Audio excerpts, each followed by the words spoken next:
pantry was left open. Yo, what is up, people, ladies and gentlemen, chat, stackers, family, fam, whatever you want to call it. Chat It is fam. Chat Bam Monday night. What's So far, going? it's just blue collar stacker in the right and Vegas stacker on the left. Slacked a little bit, didn't set up a guest. Gonna work on that more this week and try and set stuff up ahead of time. But we got Littlefoot, Dub C, FG, Silver Dragoon, FG, Kevin Hawthorne. Good to see you as always. The kid known as Kansas Kid, the stacker of humbleness. There we go, humbleness. We'll do that. The humble stacker. Thousandaire Radio. What's up, friendo? The foot that is little, better known as Littlefoot. Not in the dirt yet. Welcome, welcome, welcome. That is good to hear that you're not in the dirt yet. What's up, Hachu or Chu? Bless you. Matt Wingate, Rob Numismatic. Hey, Rob, good to see you. Haven't seen you in a while. And Mishy Stacker. I have not read through all the comments yet. I will work on reading through the comments to see what's going on. What's up with you today, Blue Collar? Nothing new today. Didn't make it to the coin shop. I wanted to, but never made it. Really, I don't know what the hell. What did I do today? Oh, I got a bunch of stuff from Whatnot today. A couple cool things. But other than that, just kind of working, playing, watching TV on my phone. Nothing really good. How about you? I didn't do much. What did I do? Nothing. Went and took the dogs to pick up lunch and hung out with the wife. That was about it. Nice. Very uneventful. Did you go out for lunch? Or was that picture from the other day? Yesterday. Oh, the one I sent you yesterday? Yeah, was it yesterday? You see, the days just blend together, dude. That was yesterday. Yeah, we went out to lunch. We stopped at a Korean barbecue place on the way home. Yeah, I must be getting old because the days just blend, man. I don't know if it's just me. It's me too. I do the same shit. That's why Yeah, like halfway through the week, or I mean like most of the way through the week, and I'm like, oh wait, it's Thursday. Holy smokes. I'm like, I need to do a promo or find a guest or something. I don't know. yeah. Well, I did one promo. I think came out. I don't even know how it did. I'm going to look right now. I don't I even know saw if that. That was a anybody. good little promo. In case you guys didn't know, we have not lined anybody up. So we just winging it, figure maybe you guys have some questions for us or we can BS for a little while and if Or somebody wants to maybe jump on, raise your yeah, hand, maybe we bring you up and see what you want to somebody have could to speak definitely about. jump in. I could drop a link in the chat if you wish. I'll work on that here in a second as soon as I get caught up on the chat. Littlefoot says, does anyone think the issue with Venezuela is making prices jump up again? I don't know. Are we afraid of Venezuela? No, I think it's just the metals were consolidating for a little while, and now it's just time for the next move up. That's just my opinion. It's going. You're not going to stop it. Oh, In my humble opinion. humble. Humble. I What's think up, humble? it's just like in a little pattern right now, which is fine, like the 48 to 50, 51 range, which I don't even know. I haven't looked lately to see what the price is. Let's see. It was 50 and 40 cents, I think, earlier. Looking at 50.66. Oh, that's pretty good, man. I'll take that. It was up pretty good today. It was up about, overall about 4.5, 5%, wasn't it? Yeah, it was pretty strong. The COMEX price is looking at 50.53. So the COMEX price is the same as the bid price now. Yeah, so it's pretty much on par, yeah. So it's all caught up. And yet the coin shop, yet the wholesalers still aren't messing with 90% or less. Yeah, that's going to change. I mean, I hope that kind of lasts a little bit longer because I'm just picking up 90%, picking it up, keep grabbing it. See, I don't know if it is gonna change. It's like one of those things where it might become the new norm now. They might just stick with Yeah. it. As soon I as mean, you if they think don't, that, that's when it'll change, you know? I mean, if they don't have to change, they don't have to, you know? If it's working the way it's working, why mess with it? Yeah, Um, you know, I mean, it ebbs and flows. There was a point where all premiums were, you know, double digits at one point. So now yeah. premiums are low. 90% is never gonna be high premium. It'll always be on the lower end of the scale. But that doesn't mean it can't be $5 premium someday again, or 6 or 7. Who knows? I just think I don't know, like, I think that the wholesalers might not need the 90% anymore. They might get used to not needing it, and I saw on Vermillion's one of his videos recently where he said that one of the wholesalers says they're not gonna mess with it the rest of the year. So they're just Yeah, gonna stick with, it's November. 3 nines and 5 nines. Yeah, but still, you still got a month and a half that they could mess with it, and they don't wanna have to deal with it. Well, honestly, I kinda hope it is on sale for the next month and a half. I'll just keep buying it. FG says he heard on some channel that part of the issue was a shortage of the acid they need to do the processing. I think Dub C had mentioned that when he was up on our channel, one of our lives one time about that. Yeah. I think, and somebody else, I think it was Thousandaire or somebody said that the refining process in the US is very expensive and not very efficient to do 90% or sterling silver or any of that. So if they can just keep getting 3 nines and 4 nines over the counter and Mhm. into their doors, they don't have to worry about it. They can Well, I phase that part of the fact refining system out and just do straight 4 nines and 3 nines. yeah, they got to a point, I think, where they had so much, pure, let's call it pure silver, 3 nines, 4 nines, right? That they didn't, like you said, they didn't have to mess with, 90% because their goal was to just melt it all down and bust out 1,000-ounce bars and get them rolling, you know? And the 90%, they gotta dissolve out all that copper. Right. There's no way around that. They gotta put that in acid and dissolve the copper out of it. Get the copper into solution and then siphon it off until you get the pure silver. I learned that from, what's his name? Scree Tips. Oh man, he did. I used to watch him quite a bit, but oof, those chemicals are I can't imagine messing around with those chemicals like that. Yeah, like, when he pours that acid in and it's like all that yellow gas starts coming off, it's like some sulfur or something. It looks like it could probably kill you if Right? To you're catch not on fire, careful. blow up. If you're not careful and you breathe that in, you might die.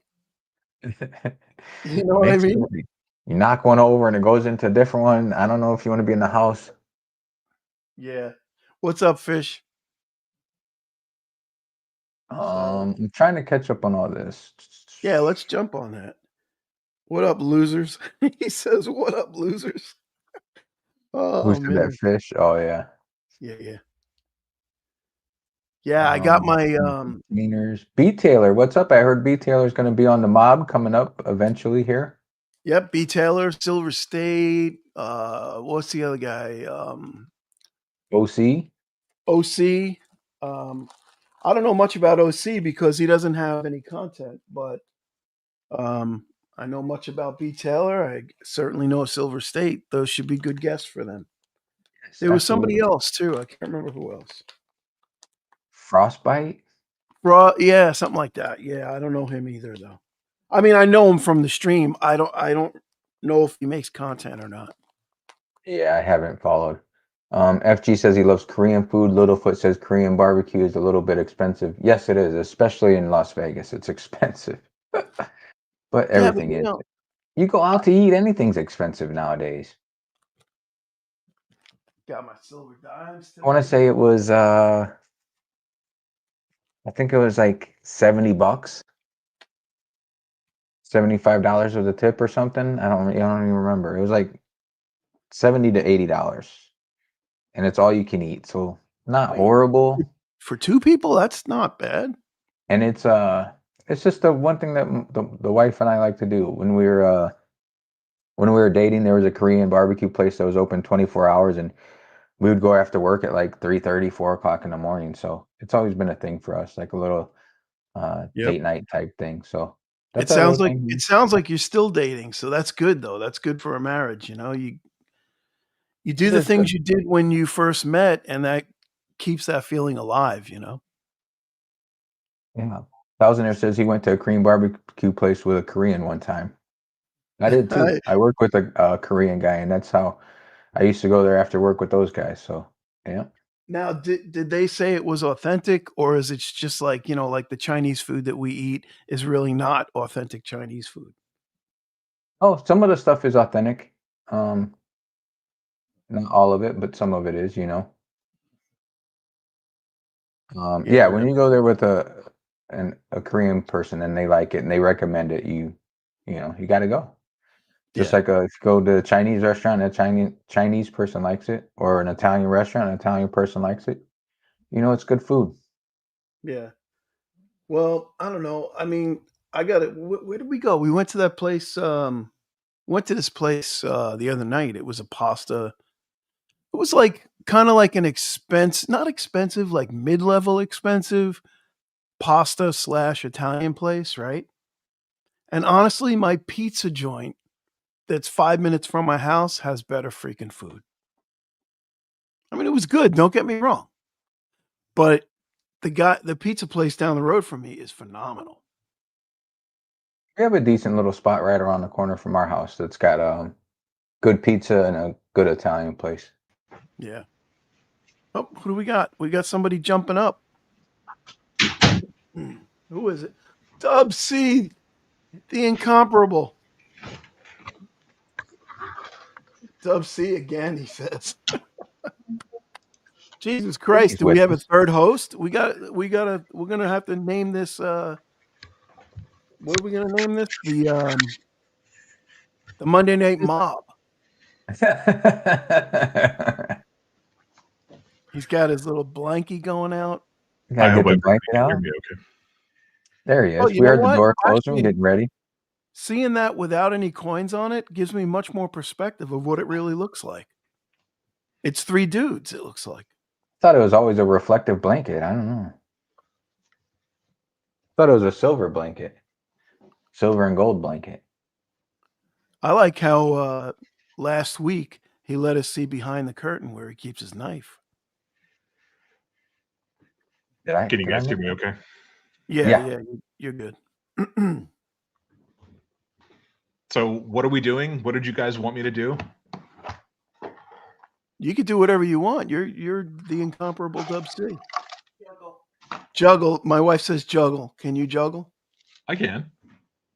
Of A course little you bit. can. Of course you can. What can't you do, Dub?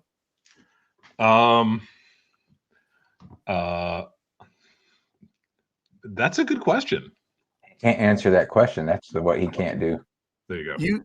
Dub C got a nice little mention in West Texas I did. That video. was really nice. Did you see that? I thought that was great.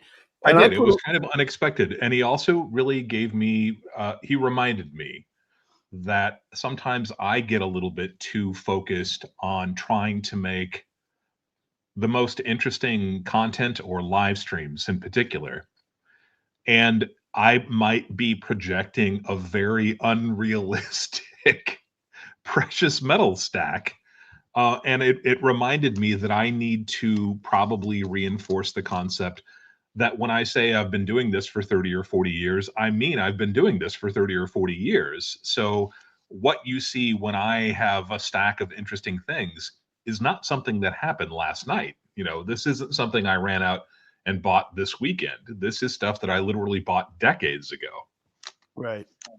Yeah, I put a comment in there, and he said that like he envies your stack and he catches himself, right? And Yeah. I said I feel similarly at times, but it's not that your stack I envy. I envy the fact that you've been doing this for 30 years, and I had opportunities. I had people telling me, "Oh, stack silver in the 90s." And I didn't do it. I didn't take their advice. And that's what it's regret. It's not envy, it's regret. Yeah, I can definitely dig that. And you know, I will admit that I'm actually pretty good at this. I've been doing this for a very long time, but I guarantee you, everybody who is watching or who is subscribed to my channel, who's watched my videos, has a talent or part of their life that they can do much better than I can. This just happens to be what I kind of do. How's it, Eric? Good to see you. Hey, Hey, joining the party. What's going on? This is We turning might as well into a just make it a party, right? What the hell? Why not? What the hell? We got Oh, this was just a a seat of the pants Monday night. Let's see where it goes. we should have everybody join us. Let's see how many people we can actually get up here. How It'd many be like can we 50 put? people. How many can StreamYard handle? I don't know. I don't have the paid version, so I don't know. You're the one with the paid version, so you might be able to have Yeah. more on yours. I think the paid version you could do up to a dozen, maybe. Let's Be see if we can interesting. max yours out. Well, just maybe we'll do that next week. Maybe we'll just have like a what do they call it? Like a Free-for-all? Royal Rumble and just Like have a good everybody old- on and Oh, we'll just that's kick not them bad. off one at a time and you say the wrong thing, we'll just kick you off and see how it Nice. goes. Yeah, that's Sound not like a bad idea. I would start out with like 12 people and just eliminate people, then just get down to one winner. I like it. Hey, that's Fish a good. We might have asks- to do that.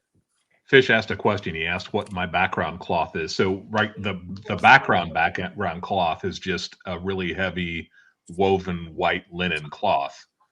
The main thing that you see here is a Navajo rug. This is a piece that has been part of my family for probably 40 or 45 years, and it's just a woven piece of.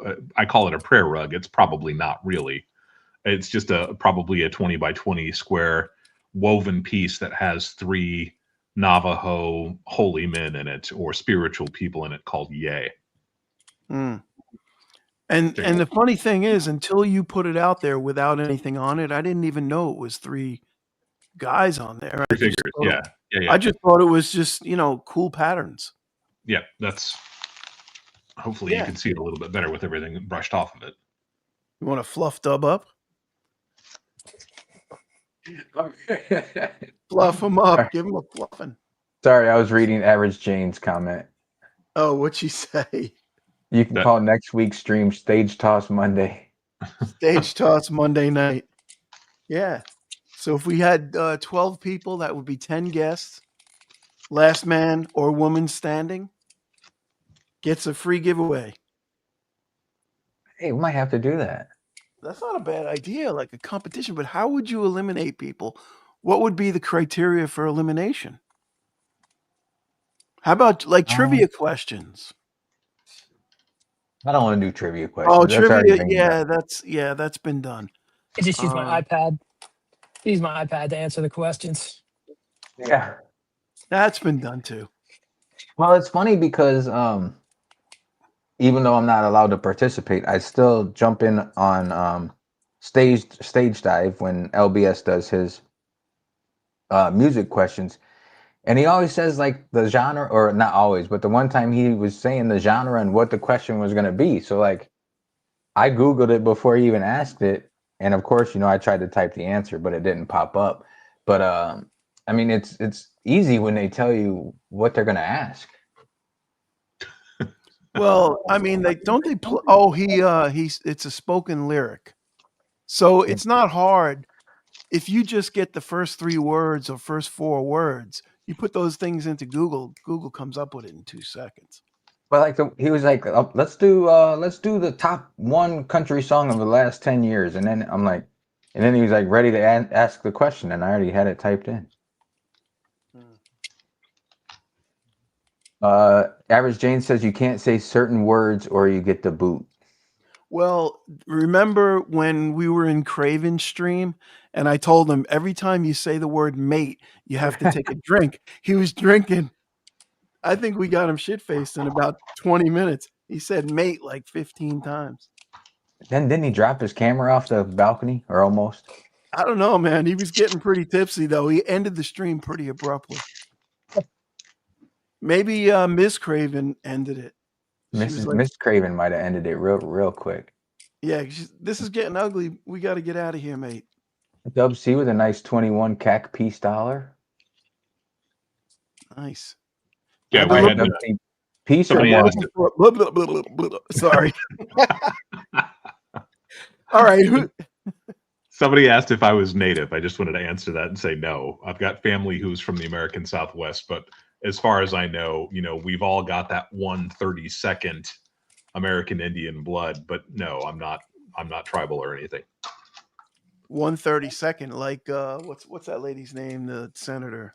Yeah, Elizabeth I mean, Warren. everybody kind of claims that they've got somebody, and my family history is the same. I actually had 23andMe or something. One of my siblings had that recently, and dispelled the myth that my family has had for the better part of probably a century. That one of my great great grandfathers was French Quebecer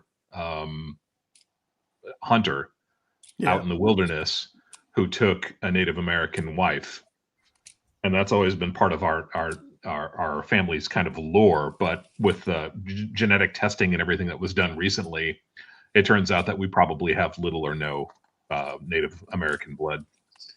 Gotcha. I've never wanted to wife- do the 23andMe thing because I don't want to be in somebody's DNA database just in case I Yeah. gotta whack somebody someday. Yeah, I mean, same thing. I would never have done that, but one of my siblings did it, and because they did it, I saw the history and everything else. And you can't run from that. It's No. not like I could say, well, that's them and not me. It's Yeah. me. It's the same blood. So it turns out we're mostly Scottish, Irish, English, with a little bit of German, and I think that's pretty much it. And that's really kind of what I thought we were. A little bit surprised that I'm a little bit more Scottish than I thought I was. It's funny. My wife had bought that 23andMe for a gift for my parents, and I told her she can't give it to my dad because if he finds out that he's not 100% Italian, he's gonna flip his lid. So my wife and I took it. My wife is Filipino, born and raised. Well, not raised, but she was born in the Philippines. Hers comes back 99.9% Southeast Asian, which I thought was really funny. Even though her last name was as Spanish as you could get, she seemed to not have any Spanish heritage. And then mine, I keep getting more and more Italian every time I check it somehow. I don't know how that ends up, but it does. Yeah. Well, my buddy who's like super Italian, he did his, and it turns out he's like 18% Iranian, and I think 8% Hebrew or what Israeli or Hebrew, whatever. So he's not full Italian. There's other mixes in there. Nobody's full anything. No, that's for damn sure. Yeah. But then I think my dad ended up doing it, and I think it came out that he was the father. Oh, he is the father. Jerry. That's more We re- have like a Jerry Springer type show. Polilo says, "What province or island is my wife from?" Subic Bay area. Subic Bay. Yeah. That's where the naval base is. Yes. You And know we how were I know talking about that? that last night, and she said that people don't believe that she's 100% Filipino because she was from that area. Oh, they figured maybe there was some Navy influence Yeah, somewhere down the line. yeah. I mean, Philippines are a big time melting pot. They were Southeast Asian, but also a lot of Spanish. Yeah, her they have a like I said, peso. her maiden name is as Spanish as you can get. It's I won't say it, but it was very Spanish. And she actually had to do a DNA test to come over to the States when she was a teenager, because her dad was in the States. So she knows who, it's all there. Yeah. FG says the longer you live in Las Vegas, the more Italian you get. I guess so. I don't know. Yeah, right. According to 23andMe, that's how it rolls. Well, I wonder if they like well, over time I'm sure they improve the data in their database, right? And maybe when they get more evidence, because they're basically comparing you to other people, and that gets refined every year. So I could see how that could change. I'm just guessing more and more people get in their stuff. Yeah. Okay, so Dub C, Morgan or Peace, which is your choice? Peace dollar. Since I Oof. see Thousandaire over here stacking up all his Morgans and Peace. Peace Yeah, dollar. give us a visual. Nice. Beautiful stack. Oh, is that the silver dollar that you pick up once a week? Yeah. I started off encapsulating crummy ones, but they're progressively getting better. I'm developing a taste. Mm-hmm. Is So that are all you more of a platinum? Morgan? I'm sorry, it was 3 people at once there. I don't know what happened. I said, is that platinum? Oh yeah. I got a full spread here. I think I got some platinum, some gold, some palladium, and of course some silver, different degrees, and a Bitcoin. Why not? Oh, is that worth 1 Bitcoin? That's 0 grams. 0 grams of Bitcoin. Yeah, in the States it's 0 troy ounces. And he's got his little dime holder thing there on the left-hand side, I see. Yeah. Chinese dime trap. Yeah, I wonder how many comments will be like, "What is that?" I still have to put dimes in there to get this stuff free. Looks like some kind of torture device, actually. Oh, we got another victim. We got fish in the house. Oh, fishy. What's up, man? What's up, brother? Not much. I'm like, I got to come talk to Dub C. I've never talked to Dubs before. What's oh, up, no. man? Yeah, no. That's awesome. See, we're bringing the community together, one person at a time. Oh, we got another one. Who else we got up here? Silver Dragoon. Oh, Dragoons. I thought it was Dragoon. Silver Yeah, Dragon. Dragoon. Silver Dragon's in the house. He's here to sell us Silver some Dragoons. What are you dumping out there? SD bullion. Is that a trampoline? Hey everybody. What's going on? Random 90%. So, how's Harry doing out there? Is that a tooth, Dub C? It kind of looked like it, didn't it? No, this is actually Dawn of Coinage. This is from 600 BC. It does look like a My gold tooth is my most expensive piece of gold I own. I actually did a video not that long ago where I talked Dude, about. that looks like my gold tooth. Yeah, I've got 5 gold crowns in my mouth right now. Yeah. Of Oh, course it's you do. worse. It's worse when you collect the ones that aren't yours. Right. Potent gold. Are they Yeah. 4.9s Yeah. pure, or do they have copper in them? No, they're the ones that I have are 14 karat essentially, but Oh. they're like half gold and half palladium with a little Yeah. bit of silver. That's right. Yeah, yeah. That's what mine is. Mine's an implant, so it's actually like bolted into my jaw, and Oh, it's palladium and gold, mostly gold, but it's got palladium, platinum, copper. I mean, it's got a bunch of stuff in there. It's like a really really exotic alloy, but it's the best thing for your mouth. Like even though it's a little bit expensive, it honestly to get the implant, I think at the time the upgrade to go from the regular implant to the gold implant was like $450. It was a $6,500 tooth. So Yeah. $450. Now I got gold and I have no, germ problems. And palladium and platinum. And sugar is on Yeah. the rise. Exactly. I'm a diversified stacker. Yeah, he stacks in his mouth. Just don't ever That's get pretty punched in the awesome. But I mouth. don't know if I knew my filling was 60 or my crown was 6,500, I might pull that tooth. You know what I'm saying? I can live with a hole in there. I mean, my tooth, it probably has like $1,000 of gold in it, if that, Oh, okay. And I climbing.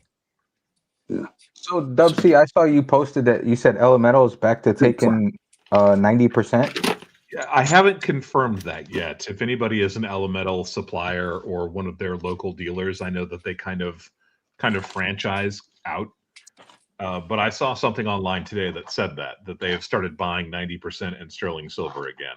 They Nice. claimed that they are the only major refinery that's doing it so far, and they're doing it in a limited capacity. So I don't know this to be actually true. I just saw something and read it online. It looked like it was true, but I think that's probably a relatively good sign, and it kind of goes along with what I was saying a couple of weeks ago when that news first kind of broke that the major refineries were holding off on buying that kind of stuff. Was this may be a buying opportunity. The stuff is being sold at a discount because everybody's panicking that refiners aren't buying it, but believe it, refiners will eventually buy it. I didn't know that it was going to happen so quickly. They are. They're I just checked. They're buying it back at $550 back of spot. Oof. Oof. Yeah. So still, I mean, it's good, I guess, that they're doing it, but I'm not gonna. It's not like I'm going to be selling in it. Well, then they're turning around and if any selling it dealers are for. listening, I'm offering $5 back. There you go. That's a good deal. They come out 50 cents a head. That's it.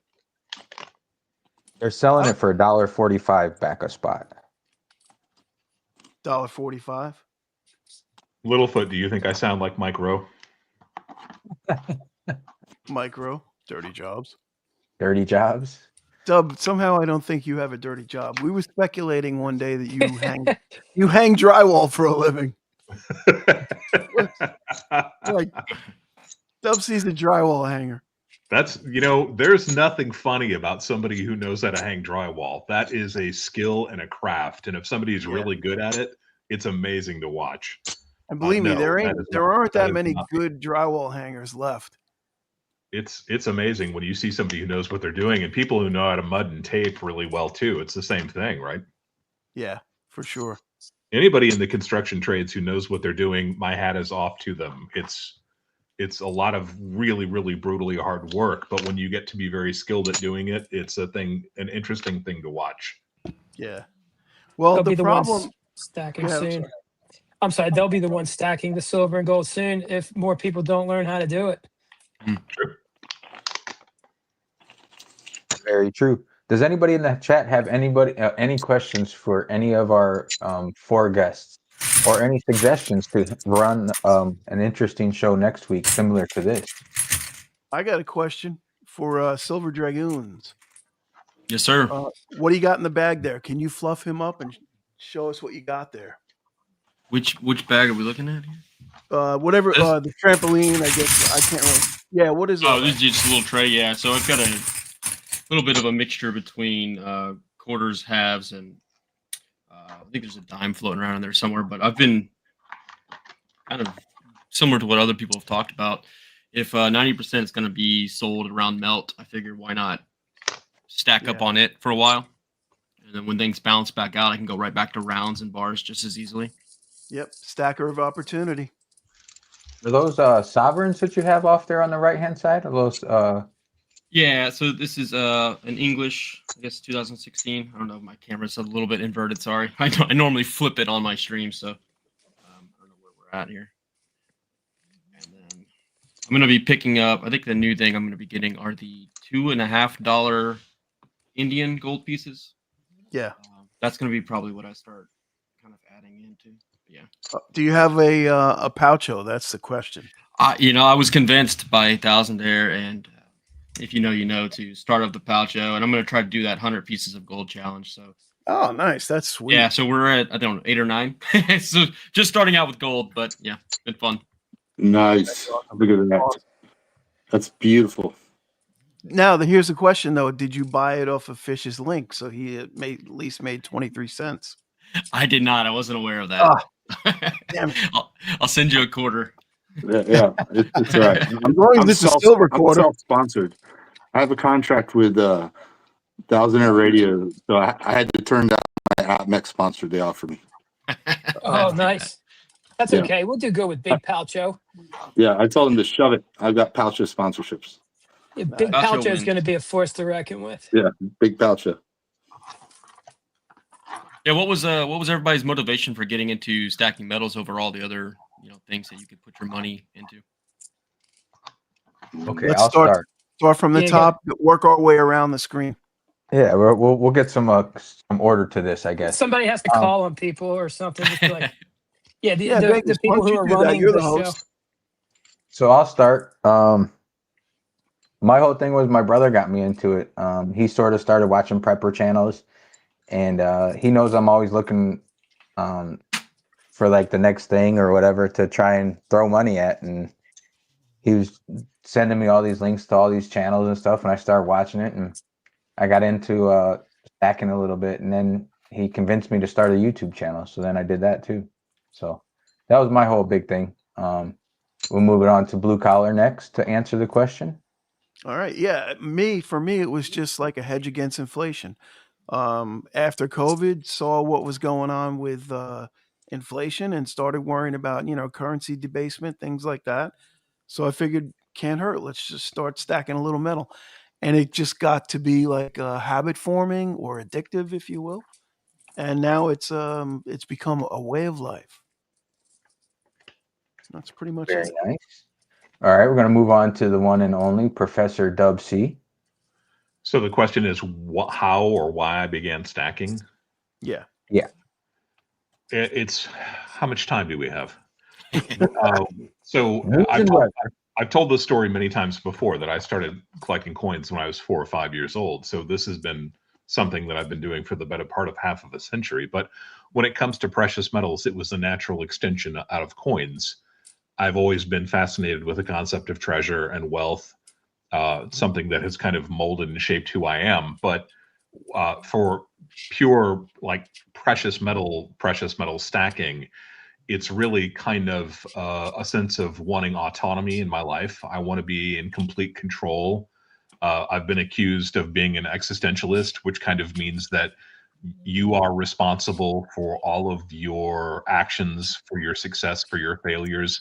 You don't blame anybody else for it. You don't, there's not a source of luck in your life. Everything you do is because of the decisions that you've made.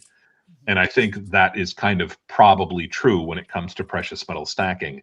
I never wanted to relinquish that control over my future success in life by only having things that can be manipulated by other people. So without sounding like I'm too much of a conspiracy theorist, it really is kind of a much more pure approach to it. I have exposure in lots of other things in my life, but I like having the autonomy of, the personal control over this kind of stuff. It makes me feel like I'm in control rather than relinquishing that to somebody else. Awesome. Very good answer. All right, we'll move right along to the Thousandaire Radio. I was just thinking that that same reasoning was why I had an ant farm when I was younger.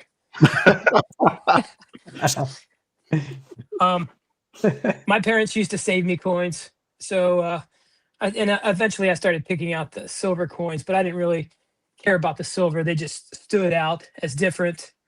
And then, but fast forward to 2010, I had a boss at a job while I was pretty much just a crazy drunk. And they told me about Silver Eagles and were showing me, and they started selling them to me for like $17, $18. This is in 2010.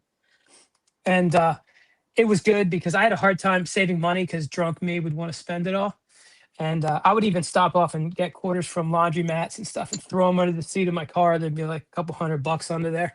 I'd always tell them, don't vacuum under my seat when I get the oil changed. So it's just Right. basically, for me, it was like saving money. But as I started stacking, I started to admire some of the differences in the coins. So veer out a little bit with the collector's part of some of it. Very, very slightly. I prefer to have other assets as far as collectibles are concerned for now. Mm-hmm. You still have that habit of throwing the stuff under your car seats, right? Well, now it's like an accident. It falls in my pocket and just kind of slides down the side of the seat, All right, so we're moving right along to If You Know, You Know, aka Fish, aka whatever his channel name will be next week. What's up? What's the question? Why did I start stacking? Yeah. What got me into it, right? Yeah. Yeah. So I started in 2003, and I wish I could say I had every single bit of metals I ever bought since then, but I definitely do not. But that's when I got into it. And at the time, it was just like, I was doing like a cash savings account. I was doing a cash stack, in a shoebox. I had a couple different mutual fund type things going on. I was trying to diversify, I was pretty broke, but I was trying to kind of just have all these different little places that I had money, that way I've always done best with lots of different accounts all over the place than all the money in one place. And so I started buying 1 gram pant bars and 1 gram platinum pant bars, the gold and platinum bars.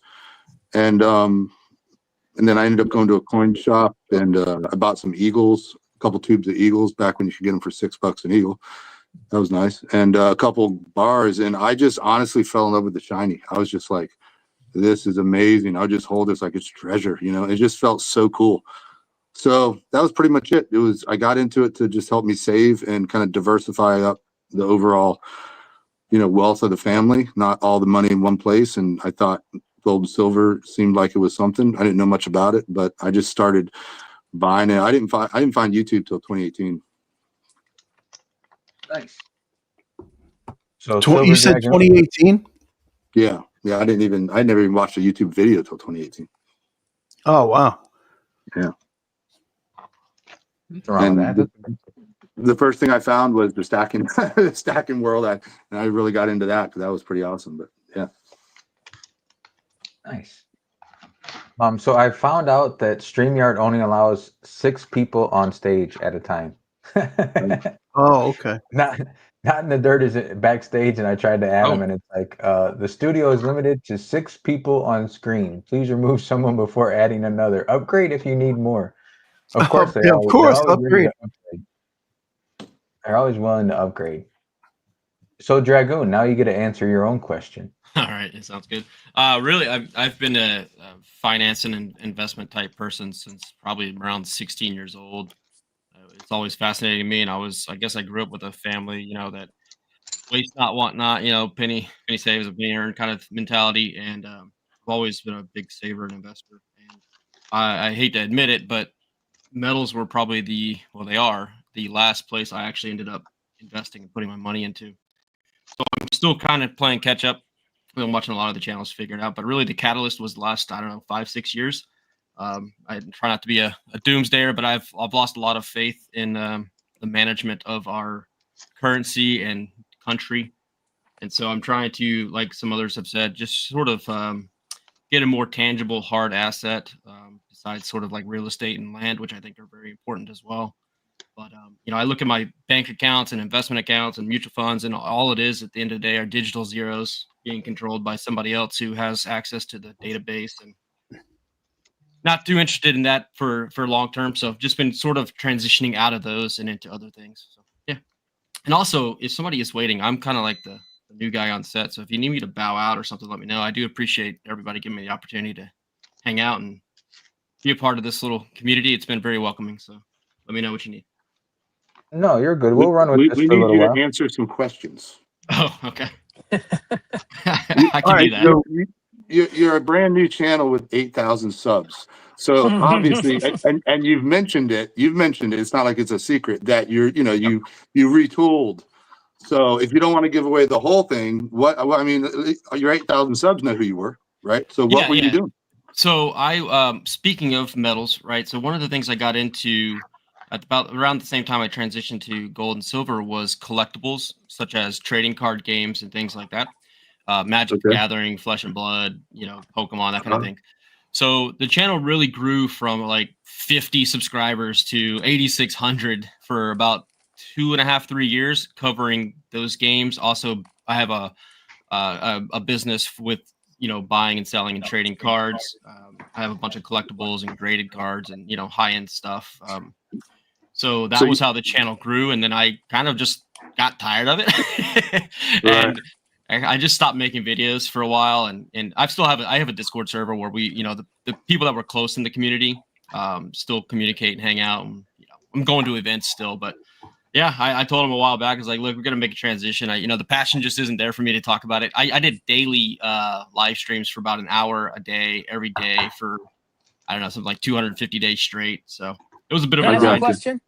Yeah. Are you rolling out of Pokemon cards into gold and silver? It's not really Pokemon. I was that was more with my daughter, a way to connect with her. But I'm mostly in Magic the Gathering and a game called Flesh and Blood. They're both trading card games, but all those markets are at peak, aren't they?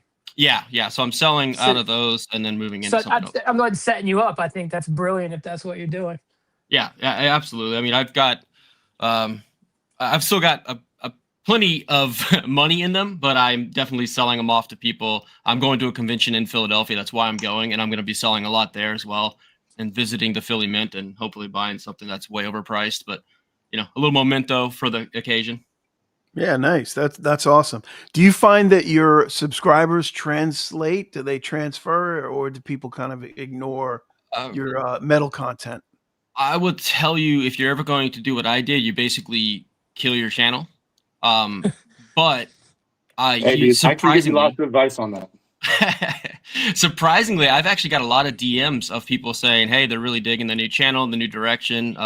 These guys all knew I was a finance guy anyway. I talked markets and market trends for the TCG space anyway, so it wasn't too much of a change. But yeah, when I I went from like 150 channel members to 9 or 10, right? So you do kill your channel when you make a hard pivot like that. But I thought it was worth it for me to just kind of move into something I'm a little bit more passionate and excited to do long term. So. Right. Was it a slow transition, or did you just do it like that? Oh no, it was not slow. I got pretty tired of it, and I just said, you know what, guys, I got a couple more videos in me, and I'm gonna start, winding this up. Hey, your interest changed. That's the way it is. I mean, it's He pretty went brave. from doing it he that went way. from the third nerdiest community on YouTube to the second nerdiest YouTube community. The first one is stamp collectors. We established that last time. We established that last week. Okay, I'm not a part of that. Yeah. The most valuable material, pound for pound, is like a stamp in England. Oh really? Yeah, Weighs it's nothing. behind- Of Behind course, bulletproof Thousandair knows glass. that. Of course, Thousandair knows that. it's beyond scorpion venom. Oh man. Were we talking about scorpion venom? Where did that? Because I know we were talking about that. I think I may have mentioned it before. Like it was $60,000 an ounce. That was pre flu season, 2020. But the problem is, people with scorpions just would rather milk their own scorpions than pay you. That's what it was. So- We were talking about that before. Yeah, in comparison to maybe selling rhodium, if you bought a bunch of rhodium and it spiked and you went to cash in, they may not. I don't know. I compared it to scorpion venom. That's like a scenario that I just remembered. Brian Templar says he used to do high grade comic books. Here's the thing: just because a book says it's $50,000 means find someone with 50,000 and willing to spend it on a comic book. Exactly. That's the same with precious metals, though. You think your Carson City Morgan is worth so much, but it's only worth what somebody's going to pay for it.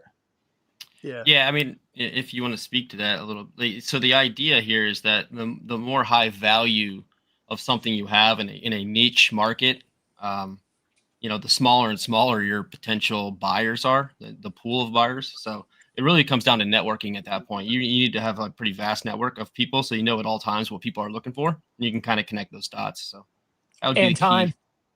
Yeah, and be patient. You shouldn't have something like that you have to get rid of to make ends meet. That should be something you own with That sort of disposable comes income. up to Dub C just had a very cool piece that was auctioned off to a small select Group of bidders. group of people, I guess you could say. Group of Yeah. bidders. Yeah. I mean, it was an international auction. It was kind of fun to see. Coming across as kind of ominous or something. Yeah, I was waiting for the punchline there. Yeah. I was trying to think of like the proper way to put it, but it was not clientele. I mean, in Vegas it's usually called clientele. A small unique group. Because I mean, how many people were bidding on it, Dub? Sounds like James Bond's situation here. Yeah. I mean, it was kind of a James Bond situation. I don't like to talk about it. Yeah. The number of actual buyers goes back to exactly what Dragoon, I think it was just saying, right? It's the more elite the piece is, the smaller the pool of potential buyers. And for this coin, NGC made it its coin of the day on October 1st. And I went out to literally everybody who could possibly be in this arena, and Heritage also did an amazing job of broadcasting it to the right people too. But even still, it was such a bizarre, unique little piece of numismatics that it's a little bit surprising that it sold for as much as it did. FG Stacker, it sold for 9,600, I think. Mm-hmm. Yeah, but for something like that, all you need is two bidders with deep pockets that want it. Yeah, I mean this piece could have sold for 50,000, and I wouldn't have been shocked. So I'm pleased with where it closed. It could have gone much higher, but it's such an obscure, bizarre little coin that it's, who knows where it was going to land, and that's exactly what it sold for. So Yeah, you're not going to buck and go that on Whatnot, I mean, you could, but you're not going to get that much for it. So I was listening on your live when you were talking about it. I know you have a video that will be coming out more in depth about it, I'm sure. Yeah. You were pleased with what you got for it, though? I mean, you got a great deal on it, so. Yeah, absolutely. The fact that this was really a journey and that it didn't really matter where it wound up. It'll be fun. It was the morning that I woke up after it that I was like, crap, now I've got to try to find something to put that money into. So it'll be a lot of fun, and I'll make another video at least where I'll do kind of a wrap up and I'll show what I've decided to put the money into. But it was a lot of fun. It was a great journey. That'd be cool to see what you do plan on putting the finances into, for sure. Yeah. I know you have everybody knows that you have a unique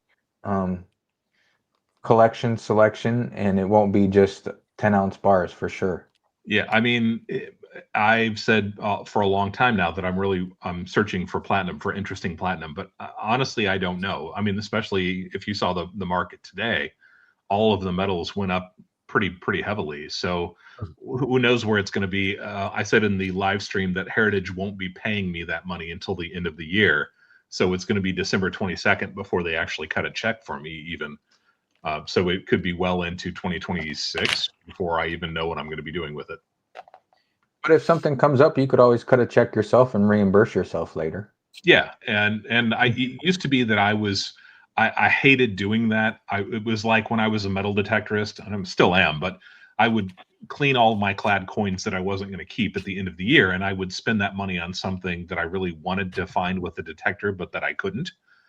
But I was really specific about it. It was like I wanted to take those exact coins, cash it in at the bank, and then with those exact bills, I wanted to go to the coin shop and buy something interesting. I mean, it had to be really precise. And this is me just being anal retentive, or if you want to say, all the things that I talked about with the reason why I got into precious metals in the first place. So I'm not quite that way right now. So whatever I wind up doing, I'll definitely document it, and I'll make a couple of videos out of it, I'm sure. Right. I know where you're coming from on that, because I had a similar but on a much smaller scale situation where I saved coffee change for 6 months, and I cashed it in, and I wanted to take that to the fun show and buy something that I would never buy. Yeah. You know what I mean? It's like found money. I'm going to buy something that there's no way on God's green earth I'd ever buy this with a rational mind, but I'm going to find something cool that I want, Yeah, it's been fun with my wife too. So, she started out that same thing. Why are we, buying more silver, more gold kind of thing? And then we got to the point where it was funny enough, it was copper pennies that actually broke it, made the dots connect there. But we were going through her pennies, and I was like, let's look for this, 82 and younger or older, I guess. And we started doing that and pulling out each one of these, whatever, 3.1 cents or whatever it is.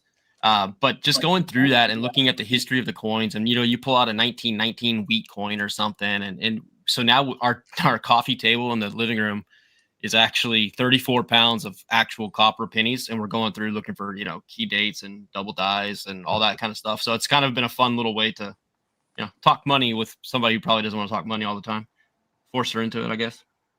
No, but My that's wife's cool. into it. That's That's cool cool. that you have that in common now, because that's just one more thing. Like I was saying before, it's just another way to stay connected. Mm-hmm. So there's a question from I would butcher this if I tried. Neophyte Stacker. We'll go with that. I'm probably saying it wrong. What's your guys' take on goldbacks? We have a good panel for that one, that's for sure. And will those replace constitutional silver in a SHTF situation? And are we going into a recession, like a real bad one? Should we do the round table? We'll go in reverse order this time. We'll start with Silver Dragoon. Dubsy, we might save you for last on this one. So Goldbacks, I will say that it's not something that really interests me. I do think the art is really interesting. I find it, I would own some probably just to have the art and enjoy it and put it in a sleeve or something and protect it. But it's not something that I see myself really getting into as sort of a barter trade or even an investment grade item. And what was the other one? The recession? Yeah. It's on the screen there. Oh, thank you. I think we've been in a recession for about 18 months and we just don't accept it. And I think that the economy is significantly worse than all government data indicates. I'll just leave it at that. Thank you. Very good Also, answer. also you have to comment on SHTF. That's important. In an SHTF. So I have a trouble with this, and I think I'd like to make a multi-part video series on this, because I think that there's got to be a significant number of different types of SHTF scenarios, and in each one, something else is probably more important than other things. So in the basement of the currency, or we stop being the reserve currency of the world, I do think gold and silver would be a massive asset to have.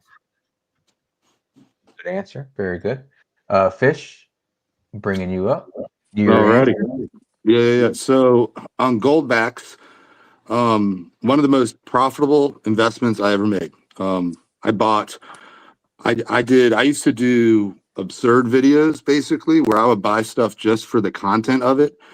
And I bought like 300 and something Goldbacks from APMEX. But if you got like 100 of quantity of 100, you got that top tier pricing. So I think the $1 ones were like $2.99. The $5 ones were maybe like $5.99 or $6.99 or not. No, that wouldn't have been right. They would have probably been like $18 or something. Anyways, bottom line is, it was in like 2024. I'm like, what am I going to do with all these freaking Goldbacks? And Pirate tells me, oh, go sell them to Oviedo Vera Coins. I'm like, really? Like, I wonder if I can get my money back. I go in there, I make like an 80%, 90% profit. Nice. There you go. It is, yeah. I mean, I'm like, so I'm sold on the Goldbacks. I think they've got that value that the company Goldbacks assigns to it, like it's a production cost, and then there's the amount of gold that's in there. That production cost is fixed, I believe, and then the rest of it is the amount of gold, and it's something like that, roughly, right? And I don't think they're that bad. I've actually come around to, I haven't really got into them. It's just, I think that you probably could just stack fractional silver for, the same shop that I sell the Goldbacks to. They sell fractional silver at Melt, so I would probably just stack that instead. But I like them, so I like Goldbacks. I like them a lot. I have none. No, I have some. I have about maybe like 10 or 15, something like that. And will those replace constitutional silver in an SHTF scenario? See, it's a trick question. It's the SHTF scenario is just a fallacy. So, and then are we going into a recession? I don't know. I'm not an economist. I really have no idea. I will tell you that the industries that I work in, I mean, everything's booming. Everybody's spending money. I don't really see, I think what we're going into is the haves and the have-nots. You know what I'm saying? So there are huge aspects of our economy in the country that are doing amazing, and huge corporations are spending lots of money and making money hand over fist. But with that said, just because that's what I see, because of the area that I work in, the industries I'm involved in, which is kind of a broad spectrum of kind of base industries across the country, that doesn't mean that the individual isn't hurting and that the individual isn't going to feel the pain. So I don't know. It's kind of hard to say. To me, it doesn't look like a recession based upon what I see. But then again, I look at like the price of eggs, gas, and everything else, and it's like, man, it's really expensive just to live. Yeah. So, yeah. That's All it. right. Thousandaire, what's your take on Goldbacks? Let's see. What's the first question? What's my take Uh, on Goldbacks, and Yeah. will they replace constitutional silver in a SHTF situation? Like a real bad one too. Goldbacks. I think they're for a grid down. They would be tradable for Mercury dimes. I would accept Goldbacks over here. Sure. We have to figure out what that daily exchange would be for Merc dimes and Goldbacks. I think they could work in conjunction. Why not, right? There probably won't be one money. You And if own any things go Goldback? and if things go well, like Fish was saying, which I call the grid up situation, they say we have to double our electric infrastructure at least for the AI, et cetera, and the computing capabilities. There should be a lot of booms from that, apparently. Well, in that case, Goldbacks are still collectibles. Do you personally own any Goldbacks? I have one Goldback, but I have bought many, and I actually bought them early on. I like to buy really nice chocolate bars and put Goldbacks on them and give them away as gifts around Christmas time. Oh, Nice. very cool. Yeah, I buy like the Very Cadbury chocolate bars. Sweet. have, How like, do I get on that list? We'll have to put you on that list. I've never put one of those in the mail, but I guess you can mail chocolate bars. Why not, right? Yeah, definitely. My address is in my channel description. It's winter time. They should stay nice. Yeah, Yeah. a Goldback next to a Cadbury looks really nice. Let me tell you Thousand something. Dare pin pal list is going to go up a lot tonight. Yeah. Yeah, that's Blue why I collar save it has for the- save it for the end of the videos. Yeah, there you go. What do you think about recession? I was in there. Oh, you're still asking about the recession? If we have Yeah, a are we- recession, how would the Goldbacks work? Yeah. No. Or are we going into a recession? He says, like a real I bad think it's one. kind of like what Fish is saying, Tale of Two Cities type of thing. There's going to be people that don't have much, and if you don't have much, you can be in an echo chamber of other people complaining about not having much. I mean, like you'll pretty much get back whatever you want in this world, I imagine, and I wouldn't be surprised. The norm is poverty, by the way.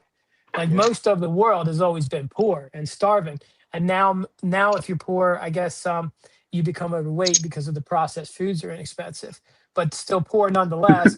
But poor with a cell phone, but poor nonetheless. And a lot of our people on welfare, I think, in the United States have their Section 8 gives them more square footage than the average European who works and has an apartment.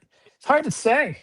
I don't know. I mean, how bad are we talking? Starving or just obese with lots of tech devices? That's where we are right now.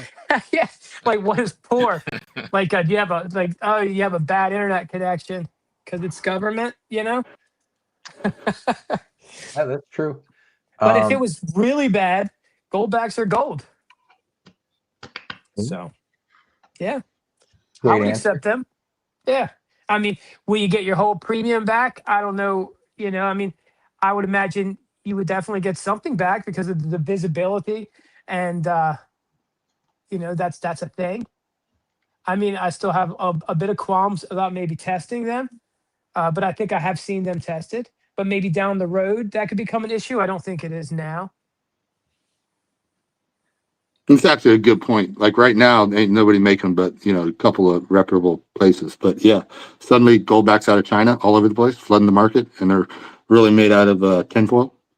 And if you have a 50 Goldback and you buy Yep. something from me for $1 Goldback, I don't want to give you 49 Goldbacks for it. You know what I So mean? would you- Because that's not how it doesn't work like that with gold. If you trade smaller denomination gold for larger denomination gold, the penalty goes to the one with the larger denomination. Well, the one thing though, Thousand Air, is that they don't market it like that. They market it as a currency I get it, backed but by I mean, like, backed by gold. I'm just saying, like, how it would probably work in a scenario where people actually started trading it. You can set up a hamster cage, but when you unleash the hamsters, they're gonna just wreck it. They're not gonna play in the little area that you set up for them. They're not just gonna eat their food out of the bowl. They're gonna drag it all over the place. They're gonna make a mess. And the Goldbacks, I imagine, would be very similar. Yeah, that's a good point. Now we got the one and only Dub C for this answer. This will be a good one. I was actually really enjoying everybody else's answers because they were really thoughtful and making me think about this too. But I'll just give you my off-the-cuff answers. What is your take on Goldbacks? You guys already know my take on Goldbacks, right? Well, I yeah. do not. I do not like Goldbacks. I am not a fan of Goldbacks. I have exactly 0 of them. And the reason for them, among many others, is what Fish was getting at, is that if you've, and I've used this analogy before, I'm a little bit out of focus. I'll try to get back into focus if I can. That's probably me. If you go to Amazon and you look up tarot cards, those are those kind of, fortune telling cards. They look like goldbacks, and you can buy packs of them in 100 packs for like $5 off of Amazon, and they come shipped straight from China. So goldbacks can't really be tested in the field. And what's to stop somebody from making hundreds and hundreds and hundreds of thousands of fake goldbacks? I Very would true. say though, why hasn't it happened yet? Because it hasn't happened yet. How do you know it hasn't happened yet? How would you know? Coming from the goldback people, Well, they I say mean, they haven't. they found have one they have fake. technology, they have techniques that they claim they can use, but it would be very much against their best interests to say, "Hey, everybody, there's suddenly hundreds and hundreds of thousands of fake goldbacks out there." So Good you're point. not to hear it from them. So that's just one of the reasons why I'm not a fan of goldbacks. I'm just not a fan of goldbacks. If you like them, you like them. I get it. It's not for me. I own 0 of them. I don't imagine I ever will. Will they replace constitutional silver in an SHTF situation? I'm not. Again, I kind of refer back to what Fish was saying and what Thousandair was saying, is that there are a million different scenarios for SHTF.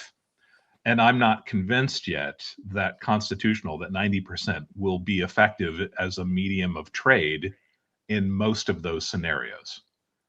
I mean, in the places where we've seen destitution, it really is gold, but it's not something like a goldback. It's gold nuggets, it's pieces of gold bars, it's small gold coins. And that historically, you could trace that back 1,000 years, probably longer than that in society. When things like that have happened, when bad things have happened, people revert to gold. So I love 90%. I've got crap tons of it. You guys saw the 90% silver dime outtake that Blue Collar made last week or 2 weeks ago, whatever it was. I don't really see it working in that scenario. If it does, awesome, I'm covered. But I don't think that's really going to happen. Haven't they already been used? I mean, there's always been silver coins used around the world and coppers. And I imagine an American would look at an SHTF scenario as low energy society, like before oil and combustion. I think that could be one of the scenarios, but I'm just looking at 21st century, and I don't see any situations where people are using silver dimes or the equivalent. So I mean, it could happen. I'm willing to accept that that's a possibility, but I'm not convinced that it's going to happen. And if it does happen, I think it will be a pretty nasty situation to be in. So, yeah, I mean, yes, I've got it. Yes, I suppose it could work that way, and it may work better than any other alternatives that we have. I'll But accept Realis. yeah, there I'll you go. accept old Realis. I'll give you change in Mercury dimes if they're the SHTF. You can bring the Realis around. I will do that. Are we going into a recession, like a really bad one? I happen to think that, like Silver Dragoon said, I think we're probably already in one. People just don't realize it yet. And I do also happen to believe that much of the data that's coming out of the federal government is inaccurate, has been tweaked. It's not real. So I already feel like we're in that situation. And as I've said so many times recently, it's one of the things that I'm really glad that I've got some precious metals just for that type of situation. Well said. Very nice. And we're moving on to goldback stacker. I mean, blue collar stacker. By the way, not a goldback stacker, but I do have several goldbacks. My take on them is basically like Fish said. People don't realize that. Yeah, the premium on them is 100%, essentially. Okay, but when they appreciate, they also appreciate at twice the rate of regular gold. So it's pretty much on its own scale, the same as gold. Okay. I'll leave it there. I like to collect them. I try and collect as many as I can. I got probably 50 of them or so, different states, different denominations, and what have not. Will they ever replace silver? I doubt that. I highly doubt that. I think Silver is the old standby. I mean, the Romans used silver. Before that, even the Egyptians used silver. So yeah, they did use gold, but not for small transactions. As far as the recession goes, I think we've been in a recession probably longer than 18 months. We're running on, probably since COVID, we're running on stimulation checks, public assistance, and money printing. I mean, prove me Very wrong. true. Without all those three scenarios, we'd be in a 1930s depression right now. Yeah, that's a great point. So All If right. people didn't have their cell phones, they'd be upset probably. be a revolution. Like I think the cell phones are pacifying everybody. I think. I mean, we're having fun right now, just BSing on here. Yeah, it was They also are keeping deferment people of debt. distracted. Yes. I'm sorry. Go ahead. Oh, I didn't mean to cut you. Go ahead. You're good. I just said, yeah, cell phones do keep people distracted for sure. I don't know if that's by design or if it's just out of habit that people have gotten into. It's just convenient, I think. But I'm saying I think it numbs the pain of poverty for sure. Mm-hmm. Yeah, you So, even I just have a quick blue collar. Well, Dubsy, I loved your answer. You've actually, like, I still think what I think about the goldbacks, but that whole not being able to test it thing, not even thinking about that, and the counterfeit aspect of it. And I don't buy them anymore. I just bought them back in the day, but that's huge. And can they not test on a Sigma? No, they don't No, test on a Sigma. no, But there is a Because a- you can test gold through a capsule on a Sigma, but you can't put a gold back on a Sigma. I think you can Thin. test like the really high dollar ones. They have enough gold that you can test it. Okay. Yeah. But a Sigma is $1,000 piece of equipment. So who's going to have the Sigma if these were ever used? And are you going to be exchanging the really high dollar goldbacks? Yeah, Right. yeah. I was just wondering if there's ways to test it, like shops can test it, or like if they're getting in gold backs or whatever. But yeah, I got you. Kind of a You weird can use question. shops can test it. I've seen them test. You put a stack of them together and you shoot it with an XRF. Now, Yeah. granted, XRF's $25,000, but a shop can test it. Yeah, I got you. So there's ways to If you test have- them, but the whole idea of I just never thought of it because they're just so new. And like when I first bought them, there was only one. What was the first one that came out? Was it the Utah? Utah, yeah. Okay, Yeah. so when I bought them, that was the only one that existed was Utah. They didn't have the other one yet, the second one. So I just never really thought much about the testing, but that like kind of just that concept, kind of thinking about that. Yeah, everything fake comes out of China. So Yeah. totally, goldbacks will be coming out of China as soon as it gets a little bit bigger. They're coming out of China If they're not already here. if they're not already here. What would it take to make a container full of goldbacks? Literally a few cents a piece. And China knows how to make them look exactly like a real goldback. I mean, they're doing fake Rolexes in China. So Exactly. obviously, If yeah, they can fake a Rolex, they can fake Yeah. a little piece of Mylar. I mean, They're that making takes nothing to do. It's not a fake Rolex. It's just got the same interior as the Rolex. I mean, it's just a watch, right? I mean, you can They're put the making internals in tourbillons there, in the same China. internals as a Rolex, and then you just put the emblem on the outside, and you're good to go. With If you the think gold about it, backs. most well, that's things like are putting a all. freaking Mercedes symbol on a Toyota. It's the fake. I mean, it's still not the same thing. It's still got I the don't same doubt that internals. if goldbacks continue to be popular, they will probably come out with technology that allows them to be tested somehow. But you think they would have already incorporated that into a way. Now, again, they claim, the Goldback people, the last I read up on this, which was many months ago, they claim that they have the technology to check and see and make sure that everything is authentic. But they don't share that information, as far as I understand it, with the resellers of Goldbacks.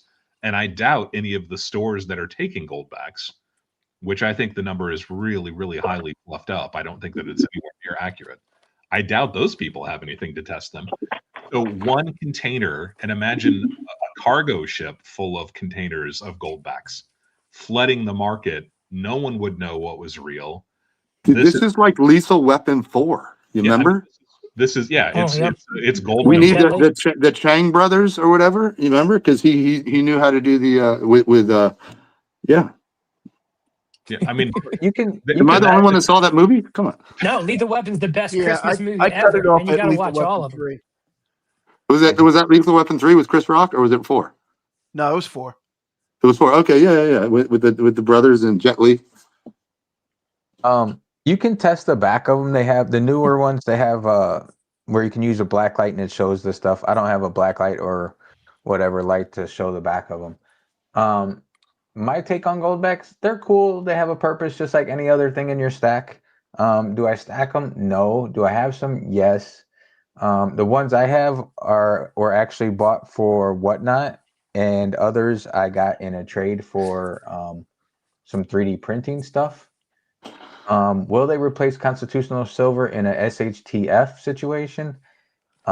Like some other people have said on here, I don't think precious metals will come into a play with SHTF right off the bat.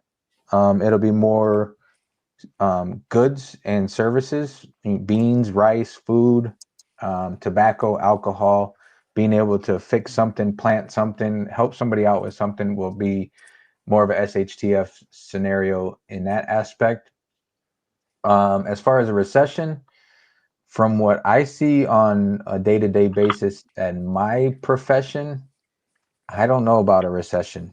People are throwing money. That's a tough one. I think we're in a recession, but I think people are just burying themselves in debt just to be able to survive and have fun, and they're going to worry about it later.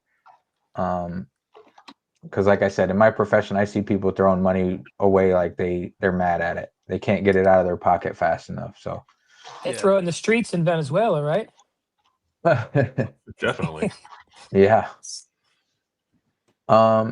Silver Dragoon says, do LCSs take goldbacks if they are folded or creased? They probably, a good LCS should, because you can return them to goldback and they can replace them, I believe, right, Blue Collar?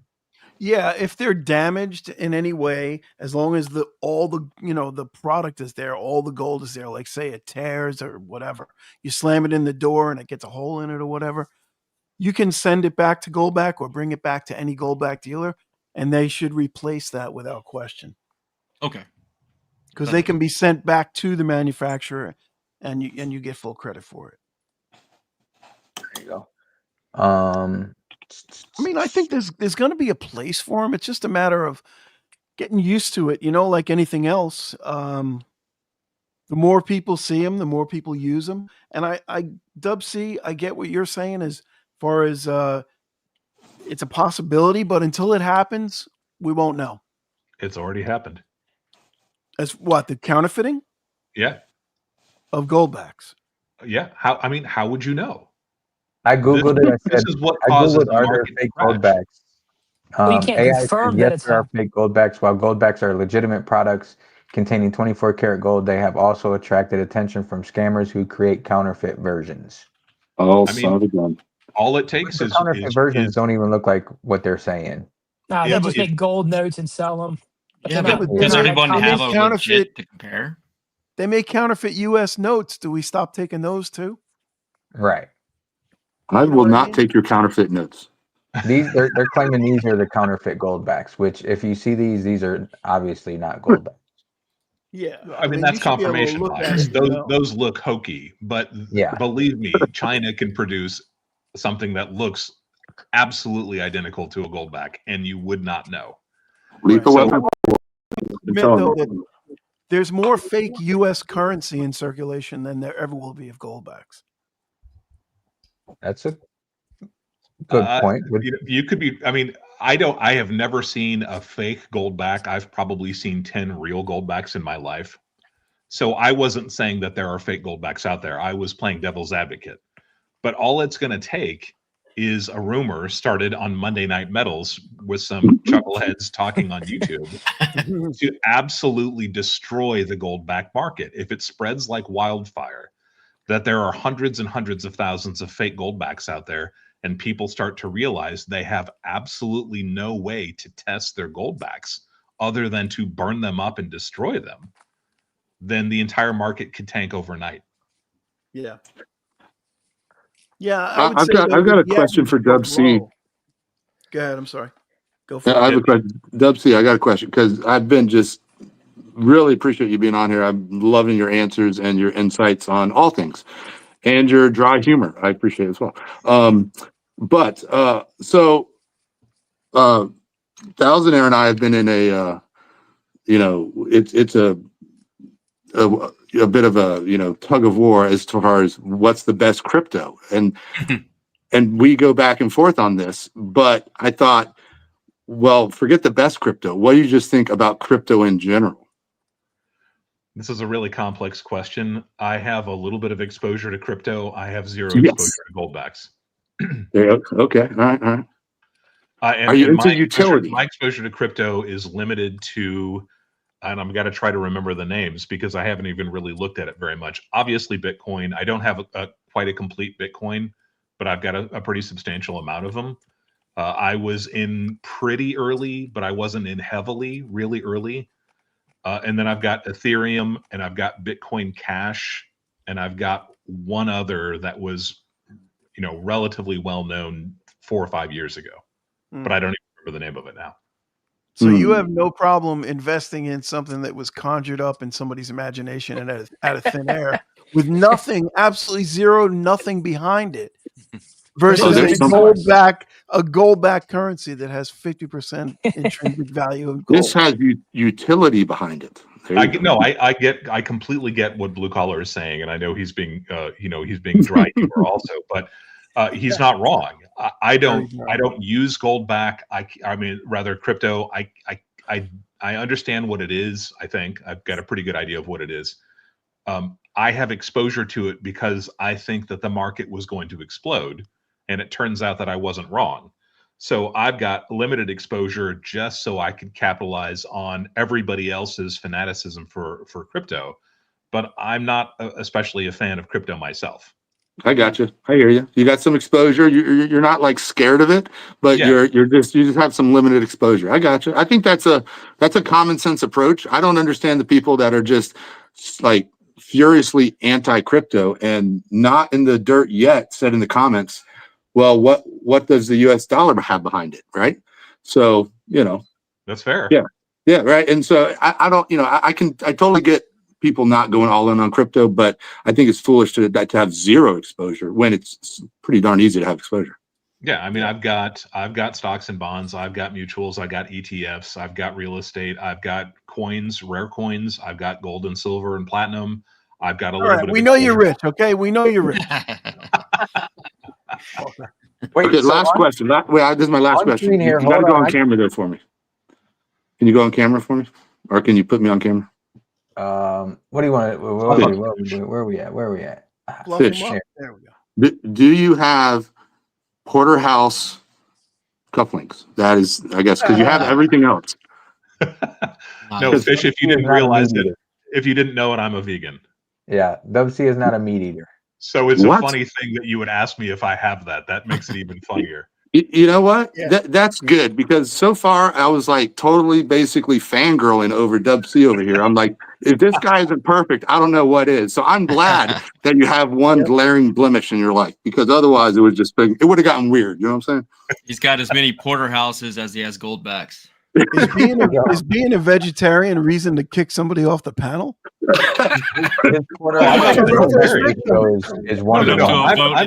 not a vegetarian, gentlemen. I am a vegan. There is an enormous difference between the two. That's awesome. That's even more reason. That's a big commitment. Can vegans eat honey? No, technically they can't. I do. It's not like I go out and like get spoonfuls of honey out of a jar, but if it's baked into something, I don't freak out about it. You don't go full on Winnie the Pooh. So we're talking about counterfeit. So do you think this $34 American Silver Eagle that's located in U.S. Hong Kong for $34, do you think this is real or counterfeit? So do they take counterfeit goldbacks? I think it's a really good idea that people understand that just because you see something being sold, it may not actually look like that when you receive it. Yeah, and we do have techniques for testing the legitimacy of Silver Eagles. We have ping tests, we've got water displacement, we've got sigmas, We've got XRF. We've got the ability to compare them side by side with a real one that we know is real. We have scales. We've got calipers. None of those things would work for a Goldback. None of them. Not a single one of them. You get it.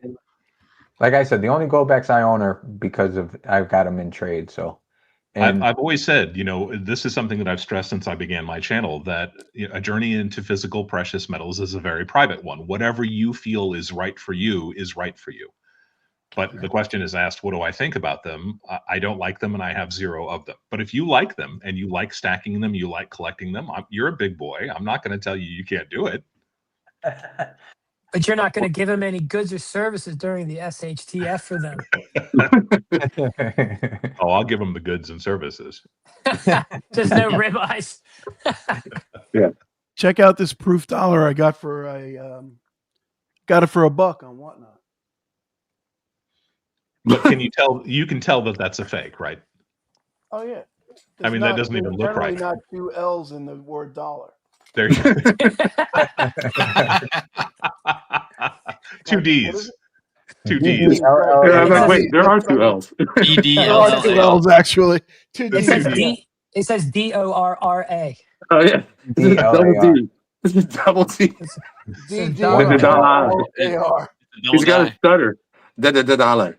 I mean, at first glance, it's not bad, but That's how they get by without not being a felony. how about Yeah, absolutely. How about this gold bar right here? 999 fine gold. It says on it. Nice. A very pale gold. It's white gold. Yeah, did you get those from OJ's? Is that right? No. These came from. They were in a mystery bag that I won. Oh yeah. You remember the mystery bag? Yeah. I mean, this Buy is why those for the you need to SHTF. buy from sources that you can trust, really. I mean, Well, I mean, in all fairness to the people I got it from, it's a gag bag. It's not meant to be. But I just don't feel it's right to put that stuff anywhere out on the market. Yeah, I agree 100%. For any It has reason. no place. The Texans just asked, how do you feel about the advertisements on YouTube for fake coins? They shouldn't be on YouTube. They shouldn't be on eBay. These organizations know exactly what they are, and they could stop it if they wanted to. The revenue stream is too high. So they're turning the American public into suckers so that they can make a buck, and I don't agree with it at all. I think it's a terrible thing. Now, like I just showed on eBay that coin, and it said like 9 have been sold in the last couple hours or something. That's crazy. I mean, part of me is, you've got to. Excuse me, my slip is showing. Part of me says that you need to, that the buyer should beware, that you need to be mature enough to understand what it is that you're buying. But they shouldn't be selling this stuff. It shouldn't be out there. And if they know about it, and they do, they definitely shouldn't be making money off of it. That's just a bad idea. I think what happens is people get bought into the hype because it starts showing up on television and ads and all this, where they feel like they need to get gold and silver, and they don't know. They're not educated in it. They just go in there and buy what they can. Absolutely. They're the ones that get suckered. There's a sucker born every minute, and where there's a sucker, there's somebody to sell them something. They say 30% of people have no inner monologue. We all have cell phones, and it's like all you have to do is look on your cell phone and do a little bit of research, and you'd be able to know. You know what I mean? It's a shame people don't use that technology the way they should. Right, or go to a reputable shop. Talk to somebody before you jump in with both feet. I saw a documentary about people without an inner monologue. It made no sense. How do they even know? The whole stupid. I'm like, who funded this dumb documentary? They just change with the wind. You say something, they're like, yes, I agree. And then someone else says it, and they're like, well, now I agree with them. But how do you really know that they don't have an inner monologue? They could be lying. You can tell There's by no how way they to know. blink. You can tell by how they blink. Blink don't once blink. if you have an inner monologue, twice if you don't. What I mean, Is They it don't like blink much. EKG brain activity or something? I mean, I don't know. I don't know. They just like interviewed the people and determined that they had no inner monologue. And I'm like, If you're dumb enough, you just don't have it. yeah. Dude, I'm It's the like exact it's like a opposite. gold back. How do you prove it? Yeah. Take it a nap and see what comes out. The reason why I drink IPAs on Friday night is to kill that internal monologue. I can't shut it up. I always find that veganism definitely needs some kind of intoxicant to accompany it. No doubt. Man. Like, You're I'm not Is like, IPA vegan? let's see, I'm stuffed on celery. I need something else. I drink like 9 IPAs. I had a good question. Is IPA vegan? Of course. We don't Not talk the about dogfish. that. No, believe it or not, Guinness just became vegan really recently. They use a compound called isinglass to clarify Guinness. It's actually a fish bladder. No offense, fish. None type it. But it's a compound found in fish bladder. So for up until probably 10 years ago, Guinness, which is one of the most popular beers in all of the UK, was In not the world. vegan. Right, in the world probably. So they use like but crushed up fish bones and stuff too. it's isinglass is made from fish bladders, but it's a clarifying agent. There's somehow the compound works in neutralizing the thick, foggy stuff, the hazy stuff in the beer. This makes so much sense because Guinness is literally my favorite beer. Yeah, I mean, What about- I was all set to make a joke that IPA was filtered through sheep scrotum, and you stepped all over it, Dub. I think you have really interesting internal monologue there, man. Yeah, there you go. So You're for not me, part of the it's, 30%. There are a lot of people a lot of vegans who won't drink beer because it's got yeast. I mean, it's made from yeast, and yeast is a living organism. I am not that hardcore, but I have been vegan for something like 30 years now. Now, am I Well, I correct? hope that you I did hope it the for- Dogfish 90-minute is vegan because that's a really good one. It is. I agree 100%. My favorite is probably Furious. That's the one that I wind up drinking almost every weekend. If I remember correctly, Dub, you did that for health reasons?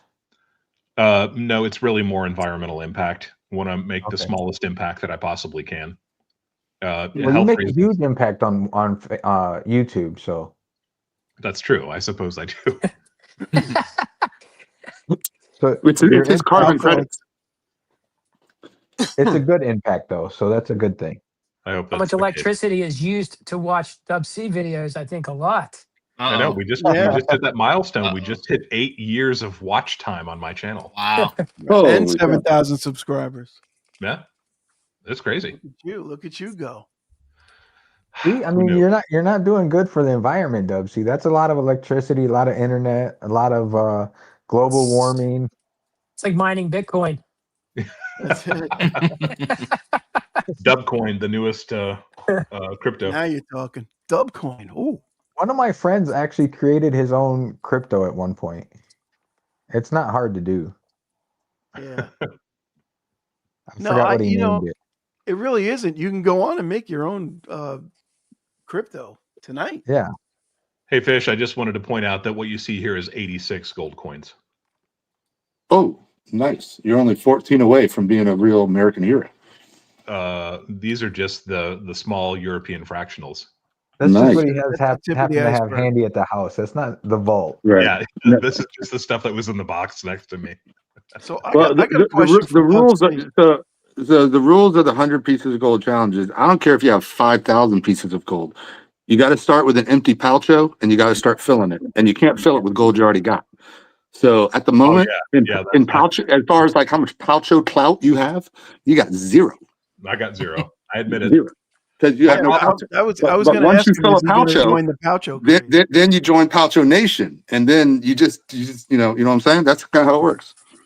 That's the problem with, and that's one of the things that Blue Collar was asking me, I think, in the last live stream that we did, is that it's been so long since I bought 90%. He was asking my opinions about it. And I was like, yeah, I love it, but I haven't bought any in 20 years. Yeah. Wow. That's some good I wish good they had Dub cheap C. cheese. 20 years That ago. roll of dimes was blazing. That was cool. That was very cool. Thousandaire has a poucho full of platinum. Platinum. Platinum. I don't know what platinum is. I must be It's drinking the actually a IPA. real thing. Platanium is a brand name of plywood. I swear to Christ, it is Plitanium. That's what Thousand Ash stacking. Plitanium. A lead poucho full of plutonium. One sheet at a time. So I'm gonna get a poucho and fill it full of lead. I gotta do something. Gotta do something different. The poucho has taken over the YouTube for sure. Yeah, there's a poucho craze going. Now, who I'm was filling it with Fish? platinum to be cheap. Fish, you were the first poucho guy, right? Yeah, I won't make a lot of claims to be the first, but I guarantee I was the first because I started in 2021 and there wasn't nobody else 2020 with talking puppets at the time, filling them with gold. Matt Wingate said he was looking for Dub's reflection in the dimes that he was opening up. That's the thing, is that I don't have a reflection. I'm a vegan. Yeah. Now I'm starting. If you've seen his reflection, he's a small Mexican gentleman. We met him at the coin show in Vegas. He's been alive for hundreds of years. He's about probably got the Spanish 5'4". coins in Spain. I got a question. Mustache. I got a question for you guys. So I think they're bots. I'm not sure. And anyone in the chat who knows also, I would love to hear your take. I've been doing a lot of videos talking about 90%. And then I'm seeing it in everyone else's videos talking about 90%. There's these channels coming on there and they're all talking about, oh, the problem with the 90% is the nitric acid at the refineries. And it's really a nitric acid shortage. And then they take that same comment and they'll like post it 4 or 5 times answering everyone's comments on my videos. And then I see those comments on other videos and I'm like, is somebody pumping nitric acid or something? And we got bots trying to convince the community that nitric acid is the next. I mean, it's really weird. It's like, it seems like bots. And I look at their channels, they have no subscribers, they have weird names.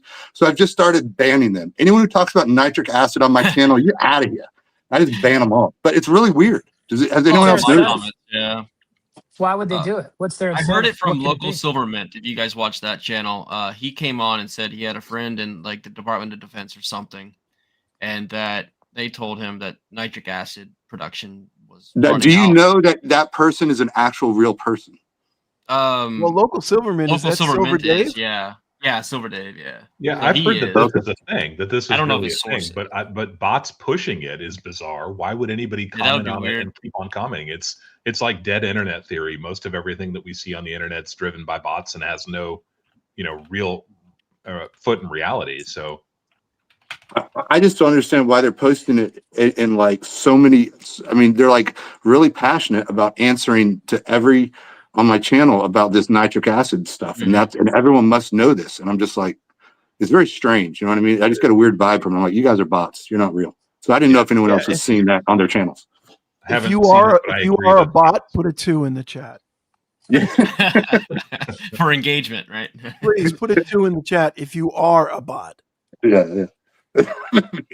Maybe now's the time to get in on some nitric acid. AI get a little, says there is no global shortage of nitric acid, but regions like North America and Europe are experiencing significant price increases due to supply constraints and rising raw material costs. So, I mean, I guess in fairness, that could explain like it's not worth doing 90% refinement if the cost to do it is, juice is not as worth as the squeeze, Fish was deleting helpful, thoughtful, intelligent people. I don't think you can't. You cannot put the same answer 4 times on my page and expect not to be banned. He's like, please pay attention. I'm trying to tell you how it's happening.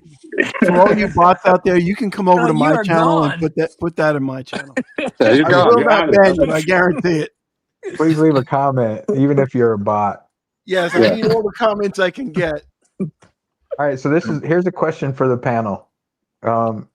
We know Dub C and Thousandaire are not willing to do sponsorships of precious metals or whatnot, but not whatnot itself, but I mean other bullion dealer type things.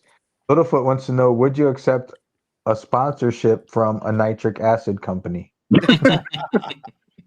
who said that I'm not willing to take sponsorship? Well, you said well, not willing, but you don't monitor your channel's not. You can't do super chats, right? Well, I don't do chats. I don't have paid memberships, and I'm not taking sponsorships. You are correct. Yeah. See, I pay attention to some stuff you say, Dub. I mean, I nod off every now and then, but I mean, it's I get it. I get it when I sleep. You There know, goes There's nothing your more embarrassing than nodding off while you're watching your own video. that's why I quit making carbon videos footprint. because I did that. I started nodding off when I was editing one of my videos, and that's why I don't make videos anymore. Right. Dub C, Average Jane says she wants to sponsor your channel. Nice. There's a really, really crude comment in there, and I'm not going to go Oh, there. I knew it was coming. Yeah, I was going to say news, sports, and weather on the way up. It's 9:46 local time. We're doing the Dark Wave songs of 1982.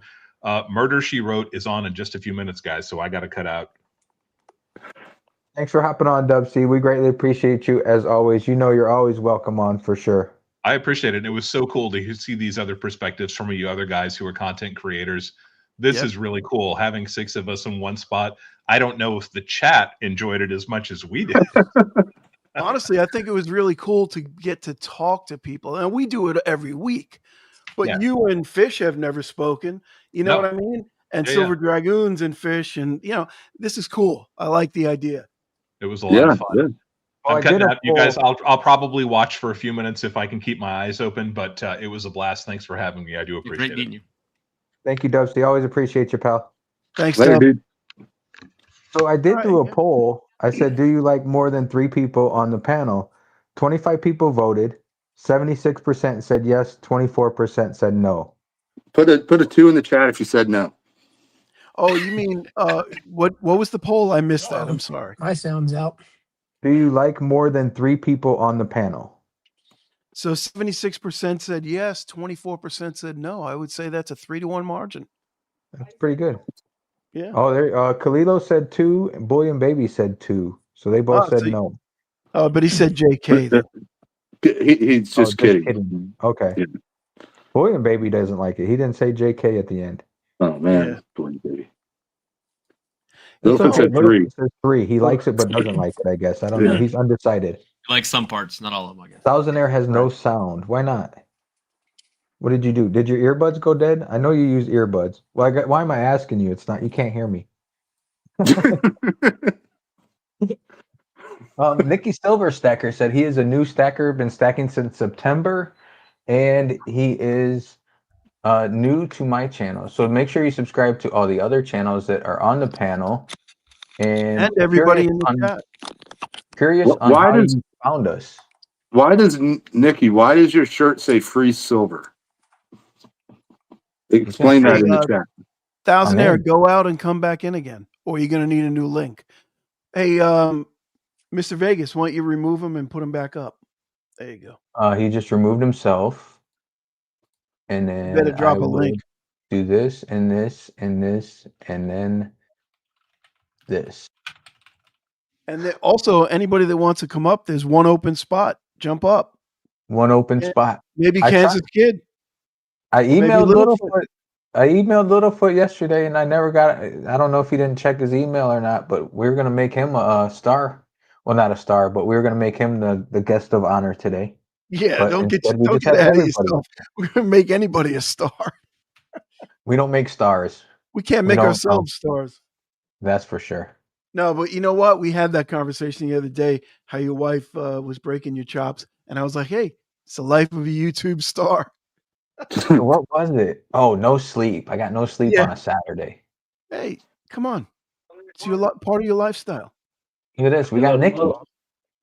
How's it going? How's it going? What's going on, pal? Welcome. It's freaking cold here in Orlando. Orlando. All right. Another Nikki, is this Nikki Silverstack? Yes, sir. Oh, what's up, dude? Not much. The reason my shirt says free silver because I enrolled in the company, and this company has a promotion giving away a free silver bar, and that's the kind of promotion type of thing that I'm doing. Ah, you're giving away free silver. I gotcha.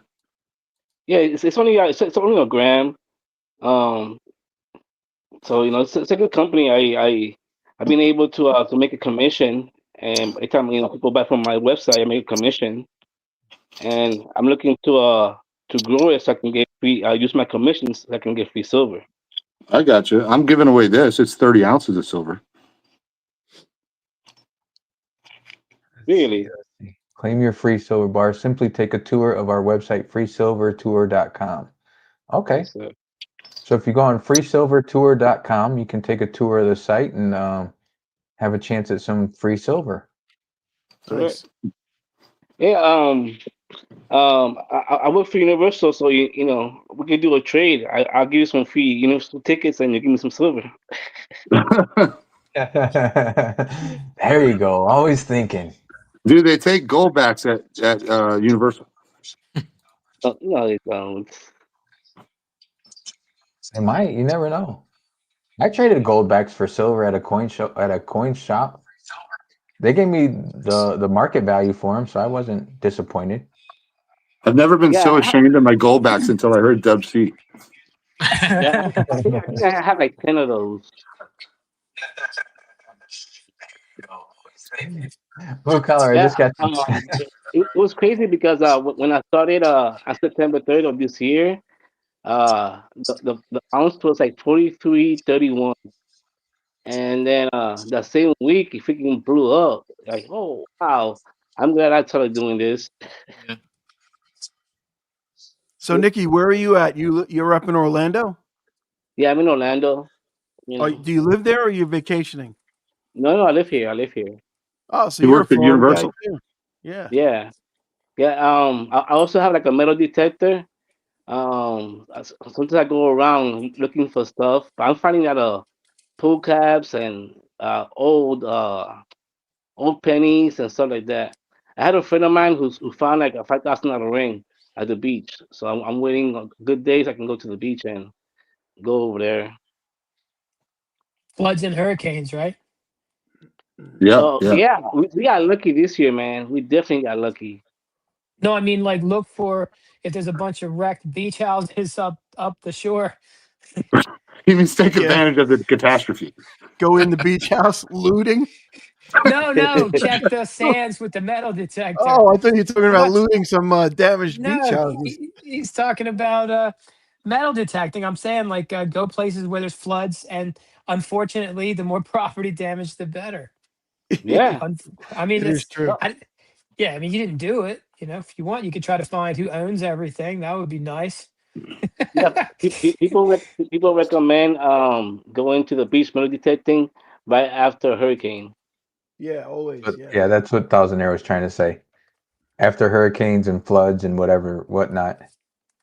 Thousand Arrow, are those all chips that were sent to you? I noticed you have some poker chips there on the left hand side. Those are pen pals, I'm guessing. Yeah. I got. I think almost all of them are fish, and I got a Southeast stacker. Good for one sweet tea, I believe. Nice. Yeah, I'll let that just ride with the inflation. Hey, in my Nice. website, Cash in my that in one website, day. I have casino coins also that you can have as well. They come with like 1/10 ounce of silver, but they are original from back in the day in the Vegas days. They used to have the poker chips. They had silver in it. Yeah. Yep. Casino tokens. Yeah. Don't they normally have Yeah. like a half ounce of silver in them? 0.6. 0.6? Yeah, that's what I thought. Yep. Yeah. I got a for Christmas one year, my kids or wife, I don't remember. They guess the family. We were staying at a beach condo, and what someone they gave me a metal detector, and so I went out on the beach, and I'm like just like metal detecting for like hours and hours, and I finally found a plaid quarter, and you would have thought I found like a freaking gold bar. It was like the most exciting thing ever, and then when it was all done, it was kind of a letdown, but when I found that freaking quarter, and then the thing actually beeped, and then I dug around and I pulled a freaking quarter out of the ground. It was pretty cool. So if you actually found like real silver and gold, that would be amazing.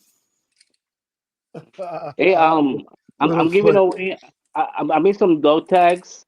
It says silver stacker on it. If you want one, let me know. Silver stacker dog tags. Yeah. I Are you got you. selling them or? Well, I'm giving them for free. When I go live in my stream, but if you want some, I'll send it to you for free. It's no way about that. Oh, nice. Just let me know. You can message me on Facebook. Drop your link in the chat. For Facebook. Yeah, whatever. Wait, hold on, let me tell. I don't want to get locked off here. Hold on. I've seen some videos of those guys going out. You know, they go about knee deep with their metal detector, and they're out there in the waves and finding, you know, chains and rings and stuff. It's pretty cool. Barracuda with a gold tooth. I've lost 2 gold rings in the ocean surfing. So someone probably found them. Let me know next time you're going. I'll just walk behind you. Yeah. Well, I Right. switched to One, I stopped surfing. And 2, I switched to this is like I don't know, tungsten or something. You know, one of those things. Yeah, yeah. So it costs like $20 when I lose it. But yeah. My brother had I a. posted it. I posted it in the comment. There you go. Okay. My brother had a little metal detector from my nephew, and when I was out there in August, we went and we were metal detecting the beach, and we found some pull tabs. I think like 33 cents, and then we had he got a hit. We're digging. He swipes it again. It's still in there. We're digging. We hit this big ass. I guess it was a copper pipe that goes from the. It's like a drainage freaking pipe that goes to the lake, but it was like funny. We're like 3 feet deep, and we just keep digging, trying to find out what the hell this shit is. It was fun though, but I mean, it was just a little cheap metal detector, but it was fun. Yeah. Yeah, I have the Ace 400. Ace 400. I don't know anything about. I had no idea. Yeah, I- it's pretty, it's pretty easy to use. You know, it's not too complicated. That's the best one to use for beginners. I like to go to the park, like with the kids play and all that. I can never know, you could find a piece of earring and stuff like that. Mostly I find those I found like a couple quarters, a lot of pennies, and a lot of pull tabs. You know, like Corona and Heineken, and Oh yeah. I found a lot of the junk. But you know, it's entertaining, and I go out there and you know, it is entertaining. You know, I've never actually done metal detecting before, but it's on my bucket list. Yeah, it's pretty cool. They said it's even a club for metal detecting here in Orlando. Oh yeah. Yeah, and if you're planning to go to the park or something, you gotta get permission from the city. You just uh you know, you gotta get like a license type of thing. But it's free. You just send them an email, say you know that you're a metal detector and you're looking to get permission and that kind of stuff. Yeah, when you first said that, I was about to say, "Oh, it's a way to get some money." Wait, who did we lose? 1, 2, 3, 4, 5. Fish? Thousandaires here. Fish said his Silver Dragon. phone died. If you know, you know. We lost Fish. Oh, Where did Fish go? Fish, Yeah, where'd you go? I posted my Facebook link in the comments. all right, man. Cool. Thank you. Very cool. Well, gentlemen, I don't think it went through though. I'll You check know what here in it a is? second. You got to be a mod to do that, probably. Okay. Yeah, yeah. You can find me the same way, Nikki Silver Stacker on YouTube. Okay, very cool. Awesome, Nikki. Thanks for coming up, man. We appreciate it. No, anytime. You know, I'm looking to connect with the same people. You know, with the same mindset I have with Silver. Yeah, cool. no, and you'll find them here definitely. We're on every Monday night and Saturday mornings at 7:00 Pacific, 10:00 Eastern. Yeah, that's And perfect. 'Cause it ro- I'm also on Mondays, so it's perfect. yeah, it rotates between mine and Vegas Stackers channel. This particular show. Awesome. Yeah, I already Emerald, subscribed to you guys and put the bell notification thing on. Please okay, do, very man. cool. Thank you. Appreciate it, and we'll do the same. We'll respond back. We'll sub you back. Awesome. Appreciate that. Emerald Coast said Fish's phone croaked. Maybe his phone Oh, went dead. okay. He sound- Thousandaire, you said last week, or was it last week? You said you were headed to the coin shop for something cool. What did you ever make it to the coin shop? You know, I don't know. If I did, I just bought more dimes probably. I think I bought like 50 dimes. Oh, I found my gold back. I got 2 gold backs. This is I actually bought this one online and kept this one. Tanzania. Oh, It's made by Jesus. Aurora, that company. It's 1,000 shillings. I think it's like Yeah, the gold packs I'm selling, it comes already. What you call that thing? You know, like it comes protected. It doesn't come loose like that. It comes with a little package. well, I took it out. I got the certificate and everything. I just don't The care. Aurora ones, I think, are worth a little bit Yeah, it's got. more for some reason. Well, there's only like I think there's like only 1,000 of these printed or something. No, 10,000 were printed. And who is the manufacturer? Is it Aram or? Yeah, this is Aram.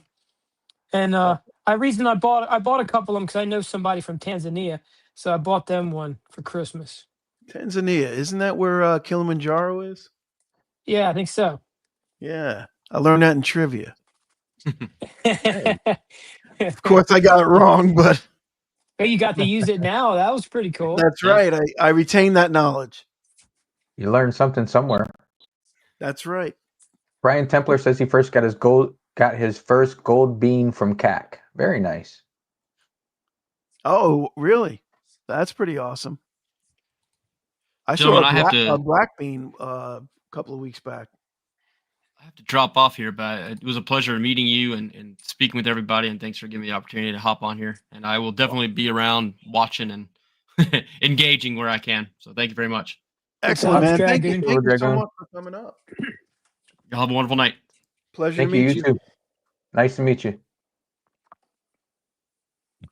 All right, and now there was 4. 3. Oh, 3. What, did we lose Nikki? Cool. He must have dropped Littlefoot off. says also, what's a gold bean? A gold bean is the It's like a green bean, only it's gold. No, it means that a gold bean means, in CAC's opinion, it should have been graded 1 step higher. CAC is tough. CAC is very tough, and that's good.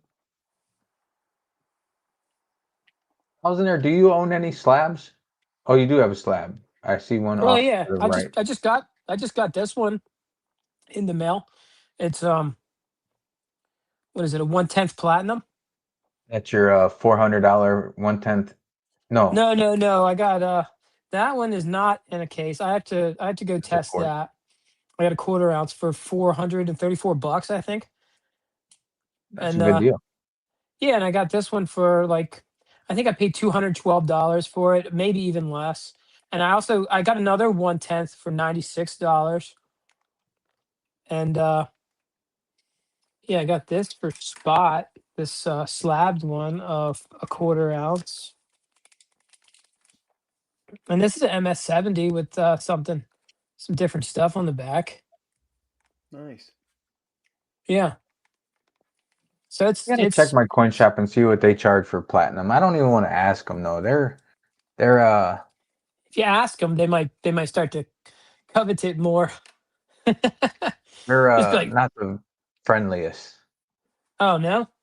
We gotta try and stick to that plan we came up with. I'm gonna visit him Yes. on Wednesday. Yes, that'd be cool. Yeah, let's. I want to try that. That was a great idea you came up with. Blue Collar and How I were long- talking. I'll share the idea with the chat. Why not, right? Yeah, why not? Yeah, sure. So I recently sold some gold that I had picked up for my flip stack. I planned on flipping it anyway.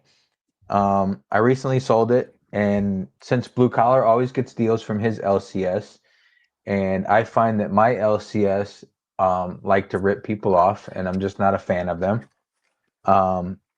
I suggested to Blue Collar would sell him the funds, and he could go to his LCS and pick up some stuff for me and send me like a mystery bag. There you go. I thought that would be a cool idea. I'm Yeah, confused. with a little bit of guidance. I don't want to send you stuff you don't want. You know. Well, you pretty much know my. I know, Yeah, I'm not- but you know. So, what was I gonna say?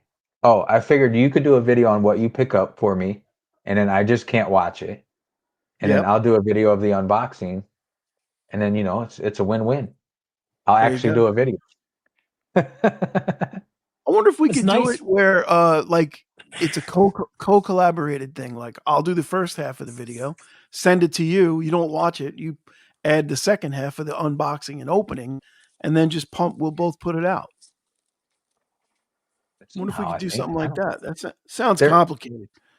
There is, I do see like there's a collaboration thing that comes up when I do shorts now. I don't know. It's like add somebody. I don't know. I've seen that too, but I don't know how to use it. Yeah, I don't either. Speaking of not knowing how to use it, what the hell was I talking about? Forget it. I'm too old. I can't remember. It already left my head. So if you guys were shopping right now, would you shop for silver, gold, platinum, copper? What would you be shopping for? Put it in the chat. We're going to interact. And while you're in the chat, to the left of the chat, there's a little thumbs up button. If you hit that little thumbs up button, it's sort of like sponsoring our channel, but without monetization. So it doesn't cost you anything. You don't have to give us anything. Just hit the thumbs up, and it's like sponsoring us. Nice. You are the SE Julian of our channel. 47 likes on this one. Yeah, very nice. We like likes. Slowly but surely, right? Yeah. Yes. Absolutely. If you think in terms of percentages, that's probably really good. Very good. Yeah, we've had a lot of people through here, but a lot of people stayed. That we had for a little bit there. I think we had maybe 37, 38 people. But I saw you the other night. You were killing it. You had like 80 people in there. Oh yeah, that got wild pretty quick, didn't it? It did, man.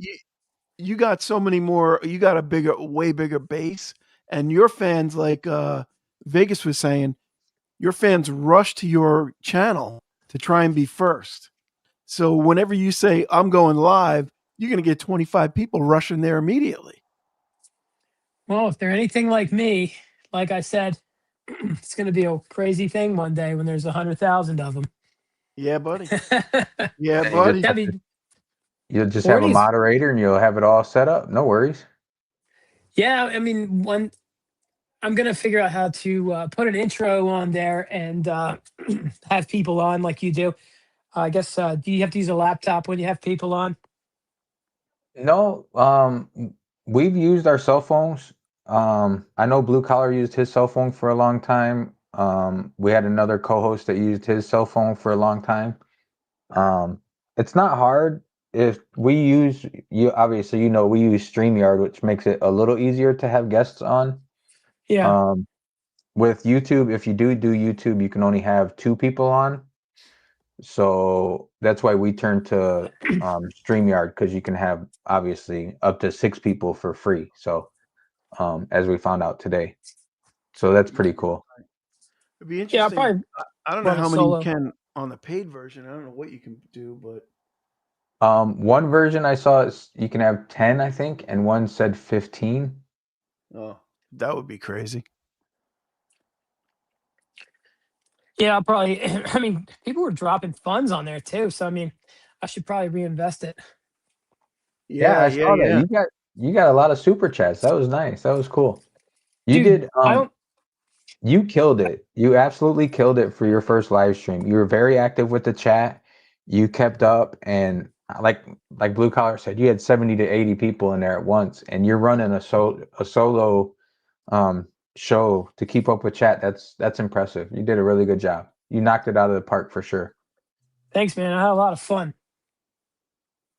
It's pretty wild. Fun, right? I mean, the live streams are fun because you get to interact with your guests. This is cool. Fun. I mean, this is not like making a video. This is. I mean, and you get a lot of benefits. I mean, it posts live to your channel, and it's like an hour and 40 minutes or something. People watch them. Yeah, a lot of watch hours. You can get a lot of watch hours if you're trying to get your 4,000 hours. You can get tons of watch hours with live streams. That's how I actually got my 4,000 with live streams. I don't know what happened. They said they were sending me a check for like $600, like YouTube, and then all of a sudden it just turned into like almost 1,300. Oh, nice. Here's the thing. I'll share it with whoever. I mean, I'll let you know about it because, I think a lot of creators don't really share that info a lot. I guess they think maybe they'll isolate themselves if people think they're just balling out. Right. Right. Hey, Well, Self we got- Hordian's in the chat. He's either up very early or very late. What's happening, Self 4? he will be on our Saturday morning stream, Yes, he will. which is actually Saturday afternoon his time in the UK. Yep. Oh yeah. I'll be sneaking listens while I'm at work. Very nice. It's always good to do a little sneaking. Yeah, I mean, if they keep surprising me with more money from YouTube, I won't care what happens at work for long. Yeah. Well, look, I That would be mean, nice. for the size channel that you are, and you do a lot of videos, but you could see it's very easily scalable. You could scale that up into not having a job pretty easily. Yeah, and I mean, Absolutely. I was listening to you talk about the sponsorships and not accepting them and leaving money on the table, but I'm not really going to refuse sponsorships. I'm just not going to take bullion dealer sponsorships or crypto exchange sponsorships. No one that sells said asset that I'd be talking about. Yeah. I That's wonder if, all. What kind Yeah. of sponsorships would you accept then? I don't care. Vacuum cleaners and coffee or mattresses, whatever. what about local coin shops, right? So I thought about that the other day. If you could go to some local coin shops and say, hey, look, you want to sponsor my channel, X amount I a month. thought about doing live auctions and just liquidating their stores. I travel and do that. Call me back when you have more inventory. Right. I mean, I've I seen had the an, auctions. It's I had wild. an LCS sponsor me. Oh, He did was you? giving- yeah, he gave me an ounce of silver a week till I got to 500 subs. Oh, that's Oh, no cool. kidding. That is cool. And what did Nobody you have to sponsored do? me. What did you have to do for that ounce of silver? Did you have to like just mention him and stuff? I just showed up. You showed up Okay. at the shop, and what'd you do? Do a Yeah. live stream or something? What did you do? Like my first couple of videos were of his coin shop, looking at coins and stuff. And after that, I told him I was doing a YouTube channel and I wanted to make some videos. And I was trying to get subscribers. And he's like, "Cool, here, I'll give you an ounce a week until you can get your subs up." And I did it. Nice. That's Very pretty cool. Well, my LCS called Self for Hordian a wanker, which was Oh, that's not that's not very good. nice of him. So I mean that just explains my coin Yeah. shop interactions. On behalf coin- of America, we apologize. Your coin Yeah. shop was disrespectful to Selfor Hordian when he graced our country with his presence. Yes. Right. So Exactly. we're gonna have to do something about that. That's why yeah, I'm not a fan of that coin shop. I wasn't really much of a fan anyway because I mean they don't have the best deals and they're not really I don't know. They're not stacker friendly, I guess you could say. Maybe Yeah. they're failing. Some businesses are fronts and they just get upset when there's customers. Well, I think like the area they're in, man, their rent has to be freaking nuts. Oh yeah. So their overhead has to be nuts. So therefore they just take it out on their customers, which sucks. That does suck. Maybe I should open a coin shop and be their competitor. That's how opportunities happen. Yeah. I'm Yeah, gonna so get for- I'm gonna get a coin shop just so I have a nice safe in a separate place. Like I don't want to use safety deposit boxes. I wanna switch out from that to getting a coin shop one day, like a collectibles shop, but kind of someplace where you get buzzed in. It's more of a studio shop, but I'll Yeah. still let people make appointments and deal with them. And then when you nothing wrong with record, that. it looks like you're in a coin shop, but it's really a coin shop that doesn't take very many customers. Yeah. Yeah, there's a place up in St. Augustine that we went to. It's like kind of like an indoor, like little flea market kind of mallish thing, where they had these like little 150 square foot shops, and there was a coin shop in there. And I thought that was a really cool idea. Like, I bet you the overhead's not very high, and there's constant traffic in there. Constant. So I bet they do That's pretty the whole well thing. in a That's setting the like whole thing that. with like a coin shop. You got to keep your overhead down. Yeah. In my Really, opinion, you I mean, don't need a lot of space for a coin shop. right. No, you just need like 3 or 4 6-foot display cases, and you can Yeah. set up a good coin shop. Yeah, You but ever squeeze do a lot in. you ever do a silver deal like on Craigslist or something? I have not. No. Like a No. nice thrilling drive to meet a stranger for like a 50-ounce Oh yeah, deal? no. My my brother I- actually they have a thing on the local radio station called Tradio. Like if you have stuff you Tradio, want to yeah. buy, I've sell, heard of Tradio. or trade, and somebody had some silver buffaloes, and my brother actually met him at the Walmart parking lot to buy some silver buffaloes off this guy. And I mean, it worked out for him. I drove like 30 minutes to meet a Russian in New Jersey in a Walmart to sell him a bunch of eagles when the premiums went up. And it worked And out. yeah, it worked out fine. He didn't change Yeah. the deal or anything. Some cases you might wake up in a bathtub full of ice with one kidney, but you know, Well, I mean, Yeah, I it was don't know. thrilling. It was thrilling. Yeah. Like it reminds me of like when I was younger. It's like you got the stuff, you got the money. Yeah. No Like the patience. Taser Lee deal. Yeah, it's just a Craigslist deal. I mean, most people are decent. And like I said, it was only like maybe like a roll of eagles or something. It wasn't like it wasn't too crazy of a deal. I wasn't meeting somebody for gold in a parking lot. So there's an app around here called it's called I forget the name of it. But anyways, you can go onto it and you can find silver, gold, whatever you want. It's kind of like an eBay, but it's just close by. so like it's only local to you. No, it's local to a lot of people. It's called Offer Up. Oh, I've heard offer of it, up. yeah. Yeah, of course. Yeah. I bought 10 Up your ounces metal. of silver from a Russian on Offer Up at a Starbucks on my way home from work one day. Right. Nice. Yeah, And, offer up is like the poor man's eBay. He's like, I've been red hat. Sorry, dudes, my phone totally died. I'll be in big furry hat with Yeah. red star on front. You meet in kids' toy aisle. Yes. I will tap my phone. I will tap my foot 3 times. He had a grocery bag with 60 ounces of silver in it. Told me to pick whatever I wanted. I was buying 10 ounces at the time. Nice. You didn't take the. I'll be like, I'll take it all. Thanks. Yeah, I wanted to take it all, but I only brought $300 with me for cash. So I bought 10 ounces for $300 from him. That's nice. Yeah, that's all right. He wanted like $35 an ounce, but I'm like, dude, look, I got $300 cash. Take it or leave it. He was a jeweler, and all the silver he gets is just a byproduct of buying gold from people when they brought it in. So he Right. didn't really care as long as he kind of broke even. So I took advantage. Say to him, I got Wrong with that. $300. Take it or leave it. He goes, okay, I take it. You leave Okay. it. I take. Nah. I take it and take you. Yeah. Pulls out his gun. I take it. You leave it. Hey, Thousandaire, I just got my phone back on, and then I heard you talking about you got a check for $1,300 for how long? For the month. Wow. I For mean, 1 month?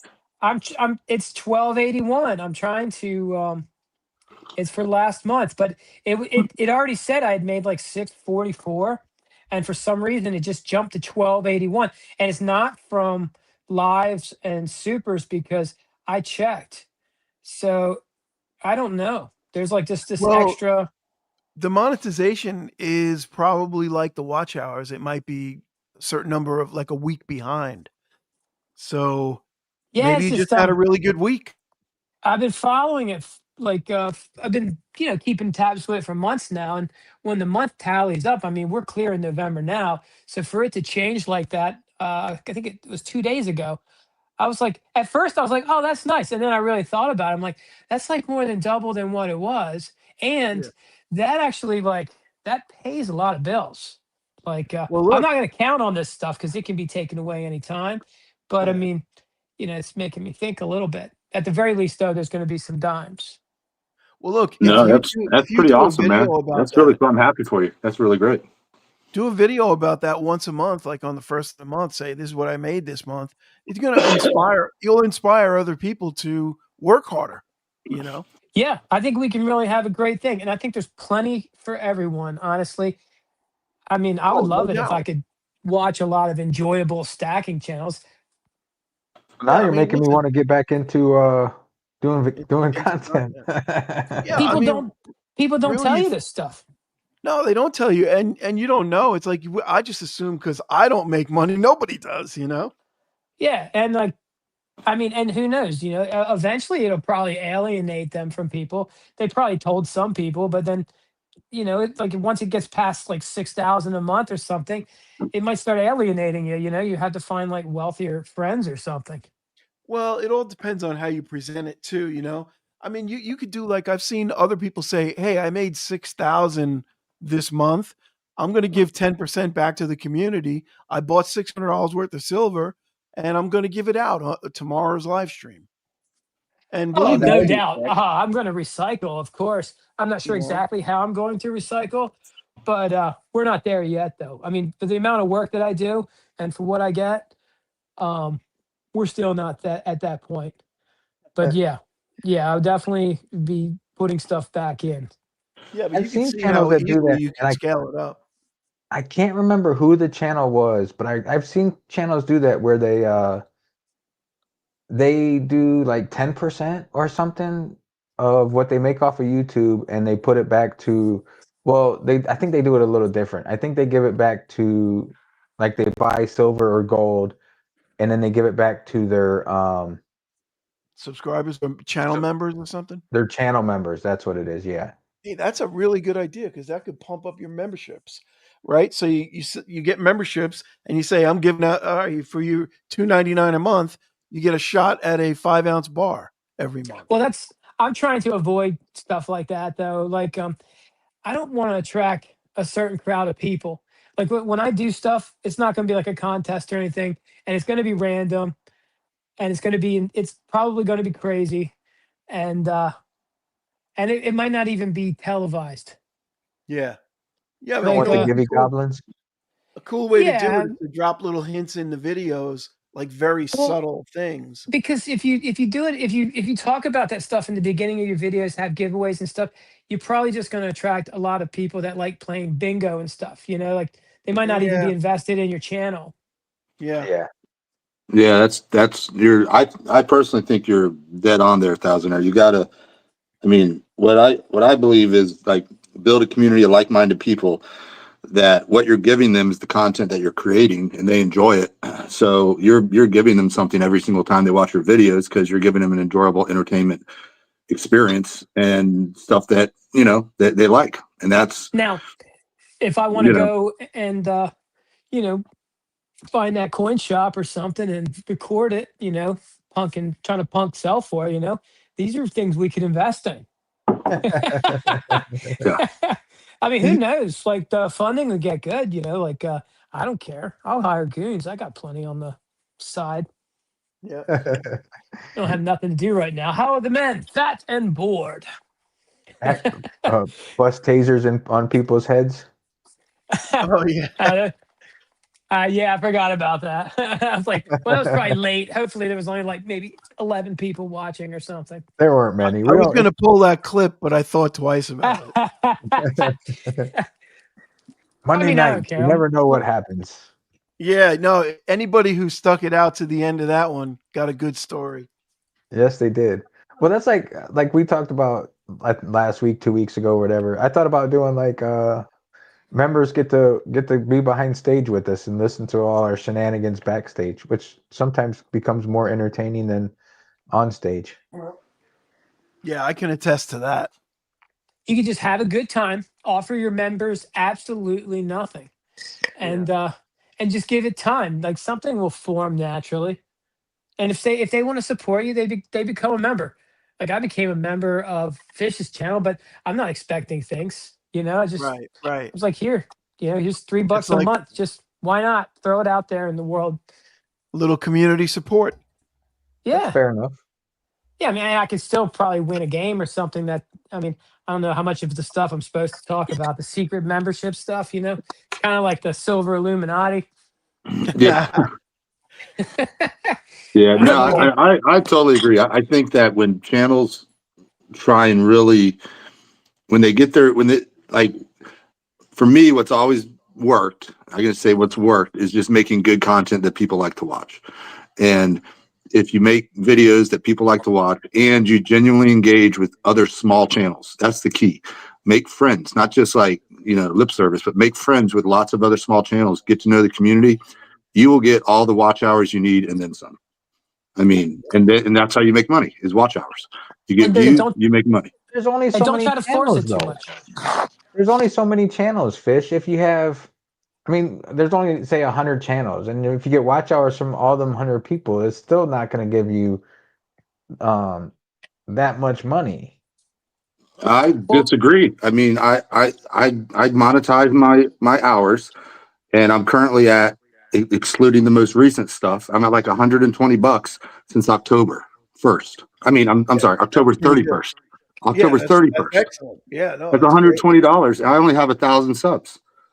Now, how many videos do you do a week? You do like 5 a week, or? Yeah, I do like 5, and they're varying. The key is not the key is that you get retainage time on your videos. So you can if people watch, the longer they watch, the more you get paid. So you just have to make videos that are genuinely like enjoyable to watch, that people literally want to listen to the end. And then I think that like video length matters. I try and do a variety of, like, I can have 3-minute videos, I can have 15-minute videos, but if you get too long, then people are tuning you out. So that's been my experience. I mean, I did my 4,000 watch hours in what we say was like, I think I looked at it, it ended up being 25 days or 27 days, 4,000 watch hours. So, and that's on very low subs. I did that before I hit 1,000 subs. And I'm not bragging. I'm just saying that if you make videos that people want to watch, the watch hours are there. It's easy. It's just that people, you just have to make stuff that's enjoyable. That's all. Just talk about stuff relevant but even more so, I really do think it's about community, because there's guys that make good content, but I never see them comment on other videos. They don't really know the community. But when you get to know other people, you have to be willing to be engaged in the community. And if you're not really willing to do that, and I'm not knocking anyone who's not, people are busy, I get it, but then I think you will have less success. But if you're willing to be engaged in the community, listen to other people's videos, engage other small channels, you'll get your watch hours. But listen, playing devil's advocate for a second, this is like what, your 4th channel? So you kind of have a built-in fan base already. You know what I mean? That know your stuff, they know your style, and they're going to watch your videos. Yeah, but I did it every time. I mean, from zero. Right, but it's the 3rd time I've monetized, with no fan base. It's a lot harder. Well, I mean, so the first time I monetized, I hit my watch hours in 3 months. Yeah, that was 2020. How many videos a week? Well, it was a different game in 2020 as well, though. Yeah, there was a lot less channels. Yeah, You also get pushed by the algo if you produce more stuff on a regular basis. Yeah, and Fitch, I'm not downgrading what you do. I mean, you're awesome. Don't get me wrong. What I'm trying to encourage is not, I'm not trying to say like, hey, look, I can do it. Or I'm just trying to encourage that other people can do it. That it's actually not as difficult as people think. But a lot of people tap out on making the videos, and then they're not as engaged maybe with the rest of the community, and they don't get the watch hours. But it seems like a lot of people default to, like, you remember, and I like the guy. He's a good guy. I had lunch with him at barbecue place recently, Matt Stacker, right? He tried to get monetized so many times, but he went just all on live stream, and YouTube would not monetize him. They're like, those are not real watch hours. So you got to be committed to making videos and making content. I mean, the way Thousandaire does it, I mean, to me, it's like, it's the blueprint. He puts out content all the time. It's engaging. People want to listen to it. I always give him a full listen. I don't think I've ever not given him a full listen. Literally, I've listened to every single video. I always look for the little nugget at the end, although I would appreciate it's been lacking some nuggets. That's my little critique, Thousandaire. We need more nuggets at the end. I threw a little gold at the end of it today. Yeah, we need a little something at the end. But I mean, if a channel commits to putting out content on a regular basis, I think if you do at least 4 videos a week, then I don't think that's too crazy to ask. If you want to get monetized. Now, if you're like, well, I'm not interested in being monetized, yeah, just put out a video a week or whatever. You know. 4 videos don't a have to week worry. is crazy, though. You got to think 4? of 4 videos a week is crazy. Getting No, rich is crazy. I don't think so. I think the way Fish does it. Look, How many Fish videos does this do for you have queued up right now? Like I'm queued up in videos all the way until Thanksgiving. I don't have to make a single video until Thanksgiving. I have a video dropping every other day. I haven't made a video in 3 months. Well, there you go. Hey, I've never made one. Haha. Yeah, but There you how do go. you do it though, Fish? How do you stay current? Like, if you got a video today that's for 3 weeks from now, it might not be Right. relevant in 3 weeks. Oh, it'll be relevant. So you have to pick topics. Like so I leave spaces in between that on any given day I can drop a video. I can also shift the date. Like, okay, I want to drop say I go pick up Well, something we from the all know coin that. store, right? I go pick up something, I get it, I drop it, right? I also have backdate content, like stuff from the past that people like to see, so I can put up that stuff. But really, if you film topical things, like if you're talking about the GSR, like I have a video dropping about the GSR. If you're talking about 90%, if you're talking about stacking strategies, whatever, I mean, those videos are always relevant. If I'm doing a charts video, that one's going to drop that day. And if I had something else, I can push other content to other days. Right. You know? That makes You can't. You're talking about doing a 90% video. Then it has to be real vanilla, because if the price changes, or there's so many things that can change about 90%. Same with the GSR. If you're talking about the GSR, there's a lot that can change in a couple weeks. Say you said you had content from here till Thanksgiving. Well, Yep. say Thanksgiving, the GSR is down up to 100 to 1. Well, now that video isn't relevant.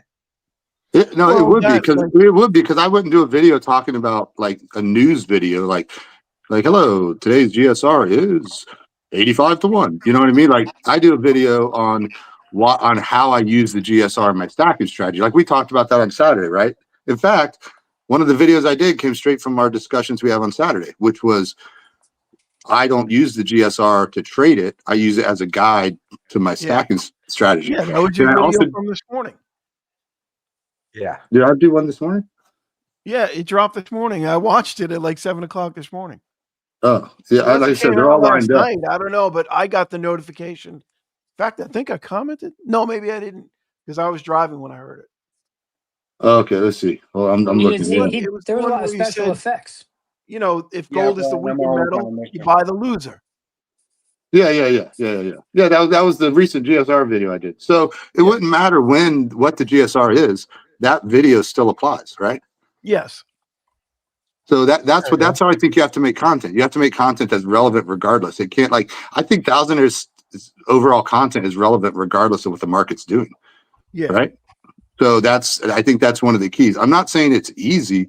I couldn't make the type of content Thousandaire makes. I mean, he just keeps it he's a machine with the consistency in the message, but that's the key, right? That he has a message and he's getting it out there, and it's going to work no matter what the market's doing, to an extent, you know.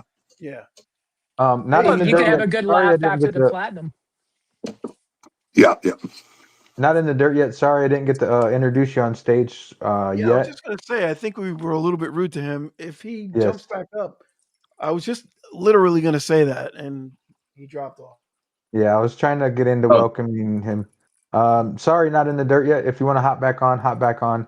I was just going to mention you, and I did not get to it yet. So sorry about that. I take full responsibility for being a blabbermouth. Uh-oh, I think he left altogether. Uh-oh. Oh, Oh, well. Maybe we'll his phone figure it died. out. Sorry, Maybe not his in the phone dirt. died. Apologies. Uh-oh. That's it. We lost the So who bought the dip and anything interesting from Kalilo? hmm. I did not buy anything. No, did. I haven't bought anything in quite a while, actually, for some reason. Yeah, I got some cool Const- stuff. I will be, though. Or Blue Collar will be buying for me. Yeah. I bought some 5 little Valcambis and a maple the other day when the queso hit that third dip. I bought that. And I bought some Dos Pesos. I haven't shown those yet, but Doug Actually, Stacks. Hey, we Yeah, got to when it get Doug first- Stacks up here now. First dipped, I bought a 5 ounce, and I got a couple of half ounces in the mail, and I got like another 6 ounces on its way. nice. The problem is, it took them so damn long to ship it out. Like I bought that silver bar 3 weeks ago, and I just got it from SD Bullion. Oh wow. Well, they're always slow. Well, they were slower this time than normal, and their whole excuse was, "Oh, it was the biggest month in precious metals in years." And I'm like, dude, I don't give a fuck. Excuse my language. But your Hey, this job ain't the mob show, okay? Save that talk for Sunday. is- Sorry, guys. you No, can sample kidding, that kidding. skit. You can sample that skit. Put that at the beginning of the videos. Slow as There you go. fuck. Hey, Thousandaire said fuck. That's a Damn, first. yeah, okay. That's why I like. It's nice. It's your channel. I don't have to. Yeah, you don't have to What if worry somebody's about it. listening Yeah. to? Somebody could be listening to mine. They could have some kids around or something. So Yeah. Well, hell, if any kids are up at this time of night, but then again, we got the West Coast, so. I kicked the kid out of my channel yesterday. Oh, did you? Yeah, he was like 12. I'm How like, do you dude, know? dude, you can't be here. And he goes, "Oh, come on, bro. Like, come on, my family will allow me to do it, bro. I got all kinds of approval." And I'm like, man, if a parent hops on here and says it's okay for you to listen to my mouth, then yes, you can stick around. If not, I gotta axe you. And so he Nah, got that was me. That was my alter ego channel. Well, you Oh, do. You do Sorry, have a. You did just come off a ship. Who, me? No, Oh, Humble has the language of a sailor. oh, what'd you do? What'd you mute him? No, he's still here. I'm just saying. He said he didn't want a kid on his show, but with the way he speaks, sometimes I could understand that. Yeah. yeah, and that's literally what I told him. I'm like, dude, like I can't have you listen to my mouth. He's like, my parents cuss all the time, and I'm like, yeah, but that's your parents. That's not me. Right. So Yeah, I but had you know what? Are you responsible ultimately for that kid, or is his freaking parents responsible for him? I can get shut. You can get shut down if you have a kid in your chat and it's not meant for kids and you're cussing. Yeah, I don't think so, man. This is America. Free speech. America. America. I don't think you can get shut America. down for just I using was told- expletives. I was told by 3 people by having a minor in my channel while cussing, knowing that my live was not meant for kids. If I knew he was there, I would get in trouble. So Again, how do you know the kid was 12? It could have been me. Well, because he said he was 10. He was 12. We asked him how Well, old yeah, he was. I mean, if I was He trying to said he was impersonate a 12. 12-year-old, I would tell you I was 12. it's probably just a Dateline NBC officer. Yeah, it was some He's guy like, trying beat to me in the catch parking lot with some candy. Yeah. Yeah. You want to Yeah, meet at the Sizzler? Meet me by the This van is like- with no windows. Meet at Ponderosa. Ponderosa. What's worse, Ponderosa or Sizzler? Ponderosa. No, like we No, Golden Corral is the worst. Golden Corral. Oof. Golden I don't Corral know. is definitely the worst. We used to go to I don't know. Is in the Golden Corral where they have like the chocolate waterfall? We've got a maybe the coolest dude in the community in the chat right now. Bobby Wojciechowski has just stepped in. He wants to know what's wrong with Sailor's speech. He is death from below. He spent about 30 years, 40 years, I don't know how long, 30 years, I think, on submarines. Yeah, but is We that had him on our technically a show. sailor though? It's the deadliest kind of sailor. Yeah, but Is it don't you technically have a to be on sailor? top of What are the you water talking to about? sail? He's kind of under the water, so I don't know if that you consider that sailing. It's more like swimming. He's a swimmer, not a sailor. To catch a stacker. And no right, disrespect, no disrespect intended, Bobby. You know that. I think all Navy men are called sailors, and all airmen or all Air Force are called airmen, right? Aren't Yeah, all you're Navy men probably called right. seamen? Aren't they seamen, not sailors? Yeah, right. They're seamen, But if Yeah. you fly high enough, you're in Space Force. right? Then you're an astronaut, I guess. So Bob is a What That's what a are good you question talking? for Bob? Bob is a somebody that's in a submarine. Is that a sailor, or do you have to be on top of the water to be a sailor? That's a Because you good. don't That's have a sail. You don't have a sail, right? Submariner, right? A modern There aircraft you go. a carrier doesn't have a submariner. sail. Meander Submariner. Mark There you has it. go. Submariner. There you go. So you were I left don't. out of He that. hasn't. He hasn't. He hasn't How you actually want, Bob. answered. So, what? Did my phone? Son of a. No, Uh-oh, it's Fish still is on. dying again. You're still on. Phone died again. Did we lose him? So Bob, were you considered a submariner or a sailor? And there's nothing wrong with having the mouth of a sailor. There's nothing wrong with that. My wife cusses like a sailor, so it's okay. It's just a term. I didn't mean to hurt anybody's feelings. Yeah, Well, no, we I was cuss about like to hop sailors when off. we're not on live on the air. We cuss like sailors all day long. You and I. Were feelings even hurt? I've hurt feelings before. It's been posted on YouTube. It's on YouTube that I've hurt feelings before. Yeah, you're a feeling slayer. And I never meant to. I never wanted to, but it just happened. I could see Yeah. that Uh-oh. with Vegas. Just a total. If you know, you know has Phone died. died again. Bob says a submarine has a sail. So I would imagine that's used under emergency conditions. You would Yeah, surf well, it and put But up it a has a sail. sail.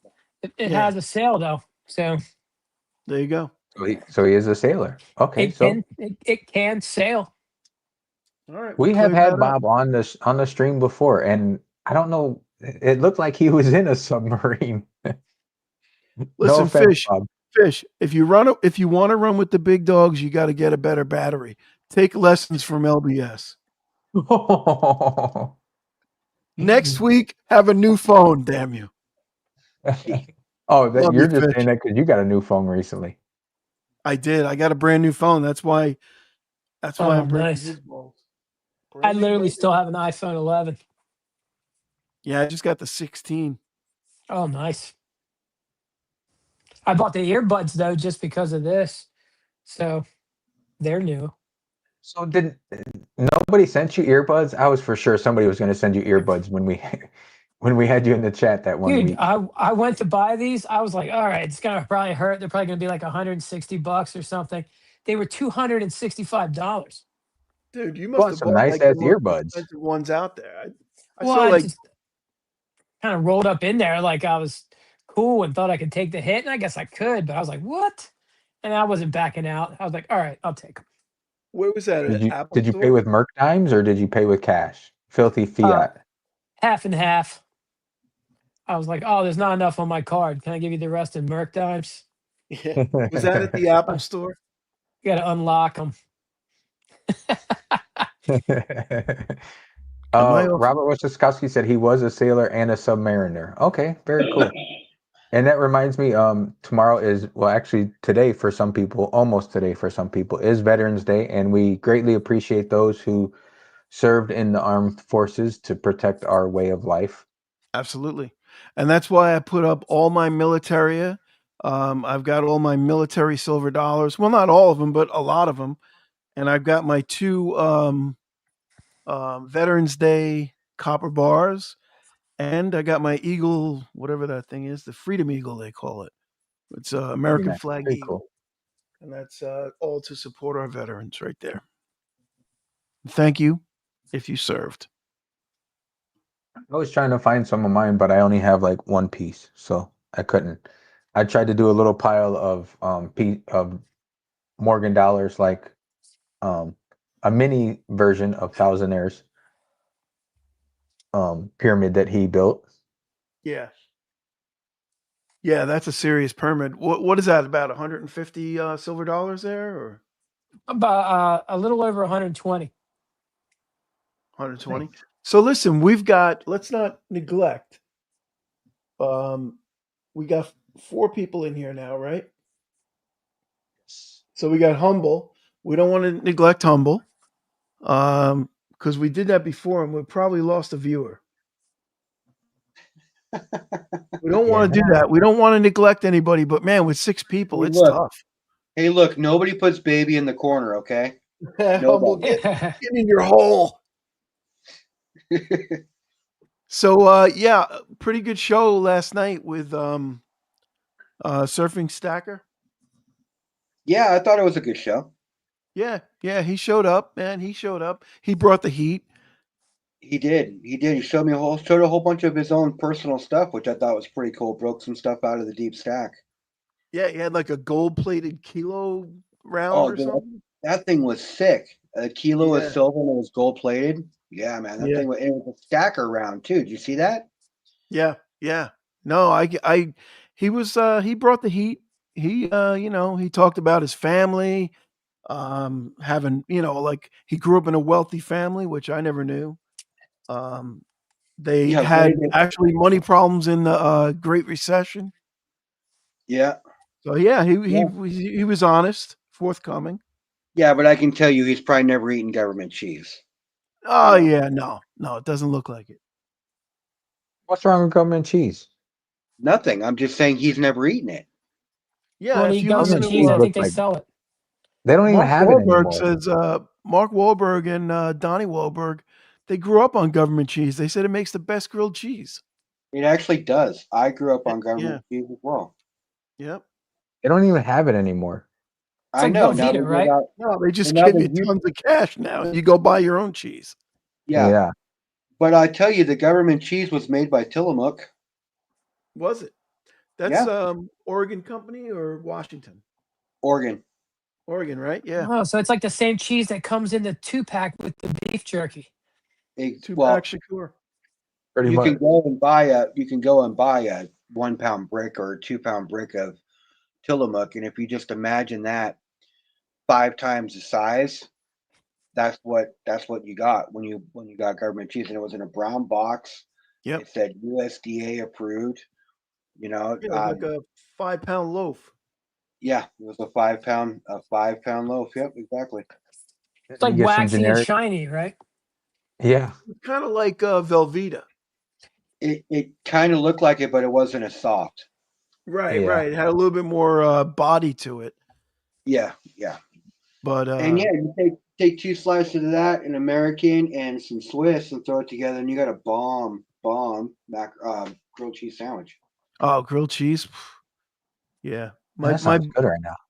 My buddy Billy, his mother used to keep that in the freezer. She got so much of it. And we used to go in there all stoned and stuff and make grilled cheese sandwiches out of frozen cheese. Well, the Nothing thing wrong with with that. frozen cheese is it crumbles when you de-thaw it, right? So Well, you don't thaw it, you cut it frozen and see. just cook it. Yeah, that'd be a rough cut though. A frozen. Yeah, you got to have a good knife. Yeah. Yeah. You can hacksaw that shit. No, Yeah, you just get one of those big butcher knives, like a 2-inch butcher knife that's sharp. It'll go right through that. Did we lose Thousandaire now? Thousandaire, are you there? We might have Everybody's ignored phone- Thousandaire too much and he left. Everybody's he's phone's dying. It's just being Something's wrong with the sound. Everybody sounds like the chipmunks and really fast. I'm thinking maybe it'll catch up. Nice. Oh. Yeah, your screen is black too. We lost your video. Oh, okay. Monks are cool. It's starting to sound a little better. Okay, let's see. Brian Tepler. Let's see. What are you Sorry, I'm reading in trying chat? to. There it is. What about cold Multitasking coral, is tough. Robert?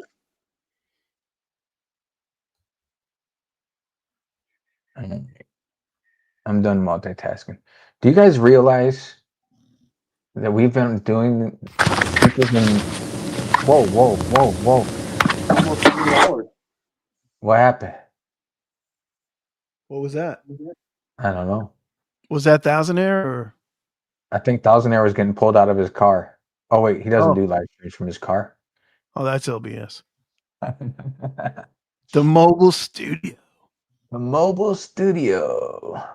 Do you realize people have been got a link? Oh, need a link again? All right. I'm working on it. I'm on it. Who needs a link? Oh, Thousandaire? This was an interesting show. This was fun. Lots of Border Patrol got Thousandaire. Yeah. Bullion Brent, what's up, Bullion Brent? That's funny. Yeah, sorry, chat, that we haven't been interacting with you as much tonight. 6 people on stage was pretty crazy, pretty cool, That's a lot pretty of people. fun. Yeah, it was different. It was definitely different, and we didn't set out to plan to do that. It just came up, you know. At Sometimes, first, it was just going to be me and you tonight. yeah, Pleasant but surprises we are knew it always wouldn't nice, be. you guys. What's that? Pleasant surprises are always nice. They are, You got and you know what? When you don't make plans, that's when you have the best time. You know. a lot of Yeah. times it is. I mean, Thousand there, I dropped a link in the chat.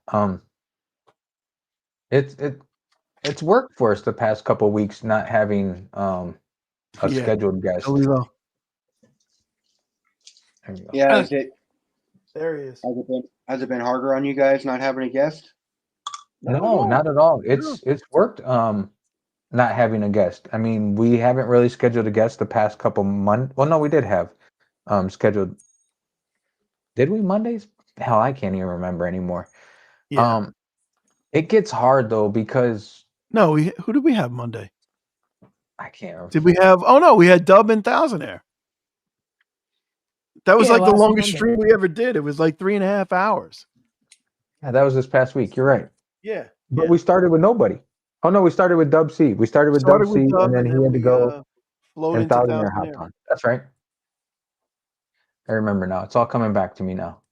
It's all But coming back. it's been hard because we've been doing this. What did we figure? 9 months, 10 months, 11. and 11 months, and we've had 2 guests a week. That's tough. Yeah, we really don't take weeks off either. I don't think we've had 1 week off. I took a couple off, but you Well, didn't. the show, I'm saying. Yeah, you kept it going, which is very nice, very awesome, very cool. You could grow pretty quick. I mean, if everybody keeps showing up here and BSing, this could be pretty good. Stackers, maybe a little controversy one day. Could be great. Everybody decides to come by here. You got Dub C, he's huge. Yeah, he just kind of popped in. We didn't have any conversation with him about it. Yep. So that worked out nice. When we first landed Dub C, we were stoked, and it's been a cool little friendship. He's become a friend of us, and it's been really cool. We've had some big guests on, and it's been surprising, and it's worked. So You're doing better each week, right? Yeah, on I average. would say so. You were On trending average, yeah. up. yeah, and I mean, I don't put out any content. I haven't, like I said, I haven't put out any content in probably 2 to 3 months. So I don't expect like huge returns. Like it's hard to judge like our channel, like our live streams growing since I haven't really put out any content. I take blame for that. Part of that. Well, I mean, I just keep doing it every week, and that's a baseline that you can kind of move to. And what are you thinking? You might want to create like videos that aren't live as well. Yeah, I want to get back into that. I was doing like maybe 2 videos a week, but I just got away from that just because You could probably do like a guest summary or something eventually when you have a lot of people on here. Just like do like a summary of your live stream, like you could maybe even steer people back to watching the reruns of the live streams. Yep. I mean, that would be reruns. relevant. Show off a little metal while you do it. Yep. Reruns are good. You asked me if FG had a little suggestion. He said try and get Brian from Old Pueblo. Oh, Ben the Coin Geek. Oh, that Is that guy's it? cool. No, you know what? I've corresponded with him, and he passed at the time. He says, "Listen, I do my own streams, and for right now, I don't really go on with other people. But if I do in the future, I will consult you." So Well, maybe we'll it's see. just like getting laid. You just got to keep asking over and over again. If you don't ask, you don't get to sell, right? Yeah. Like the 1% rule. Yeah. Yeah. The guy that actually tried to get me to start stacking back in the 90s, he said he goes by the rule of 7. He has to get 7 no's before he considers it a no. That's what he said. The rule of 7. That's old school. That's old school sales closing right there. Yeah, and that's what he was. He was an old school sales guy. Yep. ABC, always be closing. And he was a good closer. He really was. Oh, when you asked if I bought something, I forgot about it. I ordered some Morgan dollars and Peace dollars, but they're reverse proof. Oh, nice.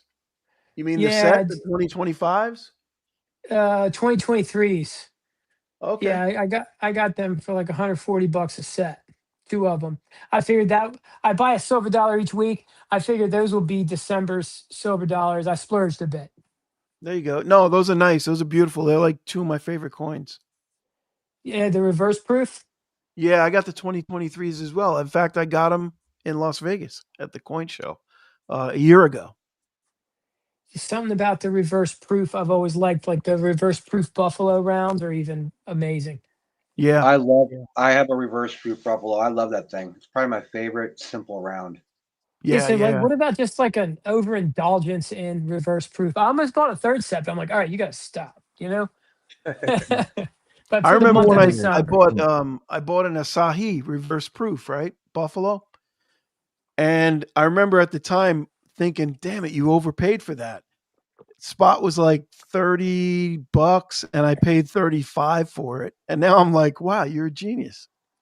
You know what I mean? It's like, wow, made money. And that was only That's like what, in August. I 7-8 paid. months ago. That's like in August. I paid $420 for a 420 for a 10-ounce Engelhard bar, and I'm like, man, I think the spot was like 38. And I'm like, man, I really don't feel like spending that much over. And I'm like, you know what? What the hell? And now look, look where we're sitting now. There's a lot of worse things you can irresponsibly spend your money on. That is Well, a nice I was Buffalo. doing that too, so don't worry. Yeah. Oh yeah, when you do it all, then that's when it starts to add up really bad. That's sort of why I had the money I did. I won money gambling, so I had money to. I was on house money. Nice. I won some and I gave some back, and I won some and I gave some back. But I was a winner for the trip, and I came home with I don't know how many ounces of silver, so it worked. Oh, nice. Oh yeah. If you come home with a bounty and you didn't overspend, you're set. Yeah, the last cruise I was on, I came home with some cash from gambling, which was great. It doesn't always happen, so ended up blowing it on silver. No, the house always wins for a reason. Yeah, Gambling's evil. Vegas knows all about that, though. Yep. Well, actually, every time I was sending all my little gambling reports over to Vegas, right? Yeah. And right, I was up pretty good. I was up about $1,450, and then the last night I dropped around $575 of it. Well, you do it. I shouldn't say the right way because there's no right way to gamble, but gambling is gambling. But when you're up, you leave, and that's the hardest part, and that's the way Vegas survives is because the longer you sit at the table, the longer you sit at that slot machine, the longer you're giving the casino any type of chance to take your money, the more chance that the casino has to take your money. Yep. That They was thrive the on philosophy. At any given time, if staying you're longer. up, you got to walk away. Yep, 100%. But even if you go back another day. Yeah. I walk in with a set amount of money. I don't spend more than I'm supposed to, and the ultimate goal is to start playing with house money. That's the ultimate goal. And I'm a Spanish player, so I play Spanish 21. When I go, I don't like slots. I don't like anything else like that. Spanish 21 if I knew probably what has the the hell worst Spanish odds. 21 is. What was that? It probably has the worst odds that possible. I didn't even know that was still around. I always walk out up, or at least That's broken good. even. So I mean, That's good. I like Spanish. It's just for me, it's a game that I like to play. I'm a blackjack fan, so. Yeah, nothing wrong with that. And you don't make money on the hand; you make money on the match. Of Just course. to be clear, right? So that's where you would really. That's where I make my money is on the match. It's just a matter of And honestly, if you looked at the odds, that's probably a sucker's bet. the match. 100%. Yeah, it is. I'm sure it is. I'm sure it is, but I get tremendously lucky, I guess. Well, that's it. You get lucky, and that's you can't count Like- on luck though. That's the problem. You can't. The only time skill comes into play when you're playing cards is if you're in a hold'em game. That's a fact, and that's what I usually do play. It's like if you're on a say a 5 or a 6 night cruise, you can sit there at the table and just fold out, and just observe everybody and get the feel for how everybody plays. Play like a super nit the first night. Don't play any hands. Just kind of sit there and fold. And You got. and then wanna lead second, them third on to night, you believe- start getting a feel for what guys are doing. Well, you want to lead them have- on to think you don't know what you're doing anyway, so they're going to bet high against you. Yeah, And that's when I don't they'll have actually- patience for that shit. I bang my head against the wall. I know, but you know what? If you're not doing anything anyways, you're sitting there killing 3 or 4 hours, sitting there getting free drinks. So what the hell? Yeah, I'd which rather- those drinks really help, don't they? Right, I don't- drink. They don't help your gambling skills, but That's what I mean. I don't they help drink- your I don't traveling drink when head, I though. gamble. I don't drink when I gamble, even if I'm playing slots. I don't drink when I'm gambling. I'd Yeah. rather have. And Well, there's something to be said for that. I totally agree with that. Brian Templar, thank you for subscribing. Subscribe to Blue Collar, Thousandaire, Humble, all of us. Appreciate you stopping in. He said he was just subscribed. Him and FG thank were you. talking about some hand port stuff, which I think I'm gonna have I'm gonna get with FG, and I think I'm gonna have him do some stuff for a Christmas present for my wife. She doesn't give a shit about silver, but she cares about our pups, and it would be pup related, which would be cool. nice. FG does great work. I've gotten a bunch of pieces done by him. So Very cool work. Yeah. So it is going on 3 hours, gentlemen. I think we have bored everybody enough. They've listened to us ramble long enough, I believe. Yep, I would agree with that. Chris in Virginia, thank you. He's got to go too as well. See, everybody's got to go to bed. Boy and baby, Kalilo, if you don't come on the show, I'm gonna start blocking your great comments. We need you up here. I want to soon, hear brother. his voice because I got him in my head. When I read his comments, I'm like, dude, Come on, brada. Come he on, sounds brada. like Jump a up on stage with us. suffragist. He's probably like, all right, he's probably sounds like Dub C. The Mexican Dub C or real Dub C? No, real Dub C. FGB, Boy and Baby, Brian Templar, Kalilo, Meander and Mark, Chris in Virginia, I always mention. Thank you as always, Sky Island, Brian Templar. Thank you everybody for who came up on stage. If you know, aka Fish, Dub C, Humble Stacker, Thousandaire Radio, Blue Collar Stacker, Vegas Stacker. We appreciate everybody that has been here and listened to us and put up with us. Yep, Silver Dragoons. Not in the dirt yet. Sorry again. Hopefully you hear this. We apologize. Yes. I looked to see if they had an email address on their channel, but they did not. So I am going to. I feel bad because I was trying to get to them and I didn't. That sucks. Yeah, and I was sitting there cringing too because I was like, "Damn, this guy's been sitting here for a long time. We really need to say hello." And then he just disappeared, and I feel bad about that. Well, I sat in the corner for a little while, but you just gotta wait your turn. Yeah, your family though. That was his first time up here, so Okay. little- All right. a little different. We knew we you know how to sit back and I'll be nice. You know how to sit back and let it flow. So it was just it is his first time, so it just was awkward. And I hope he has no hard feelings. Yeah, no, I hope not. West Texas, thank you, sir. I appreciate you shouting me out, and thank you very much. And enjoy that piece. High Island says he'll come on as soon as he gets a tripod with phone to show his bullion. Very cool. We like to have everybody on. Has been fun. Nikki was interesting. Yes, Nikki was interesting. Yeah. And anybody can come on. You just turn your camera off if you don't want to, show anything. And You can sit on your couch and talk to the phone, right? Yeah, see, my if we camera's have off. you on and we boot you, don't be mad. I've been, If we I've been start waiting for having the random act the people whole on, we time. might just have to start. Random people might have to get booted. I don't know. It's Blue Collar and I would talk about that. Yeah. We'll figure something out. And next week we might have, I don't know, Blue Collar might host, so maybe we have 10 people on stage. Who knows? I guess we'll find out. I will be actually doing a On a cruise. remote. I will be. Well, we'll see. It will be remote.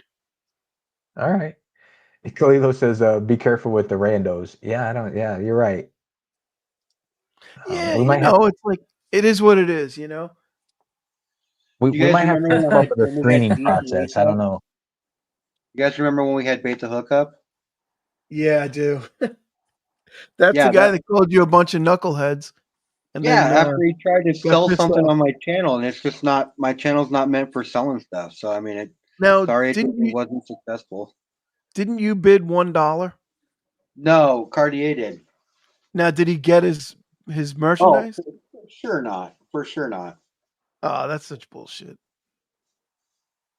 Randos But, make it I mean- interesting. Stewart says, "Never let a no camera on live." Who Hey, knows? man. We'll figure it out. It was fun. It was I'm a interesting. no What the camera. heck? Boot them. Oh, you fucker. All right, boys. Well, I'm gonna hop That might off. become an issue later when you have a lot more people watching. You might get a troll. That could be fun though. Yeah, no, Yeah. listen. A troll wouldn't really do well forgot because to it's sound. 3-4 against 1. I guess my stuff's dead. Thousandaire, did we lose you again? I can hear him. I can hear him. I can see him moving. He I said can he see thinks him his too. stuff's dead. Oh, maybe his iPad died.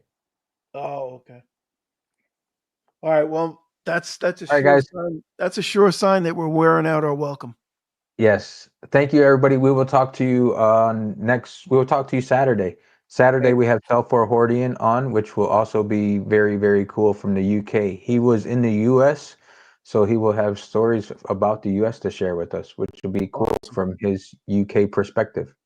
Yep, and I can't wait to hear about your meetup from his perspective. Yeah, that'd be cool. Very cool, for sure. Yep. Thank you, guys. Enjoy your week, and we will be in touch. Thanks for having me on, Vegas. Thank you, everybody, for having us on. Appreciate you. Thank you for the support and sponsoring us with your likes. Thank you, 1000.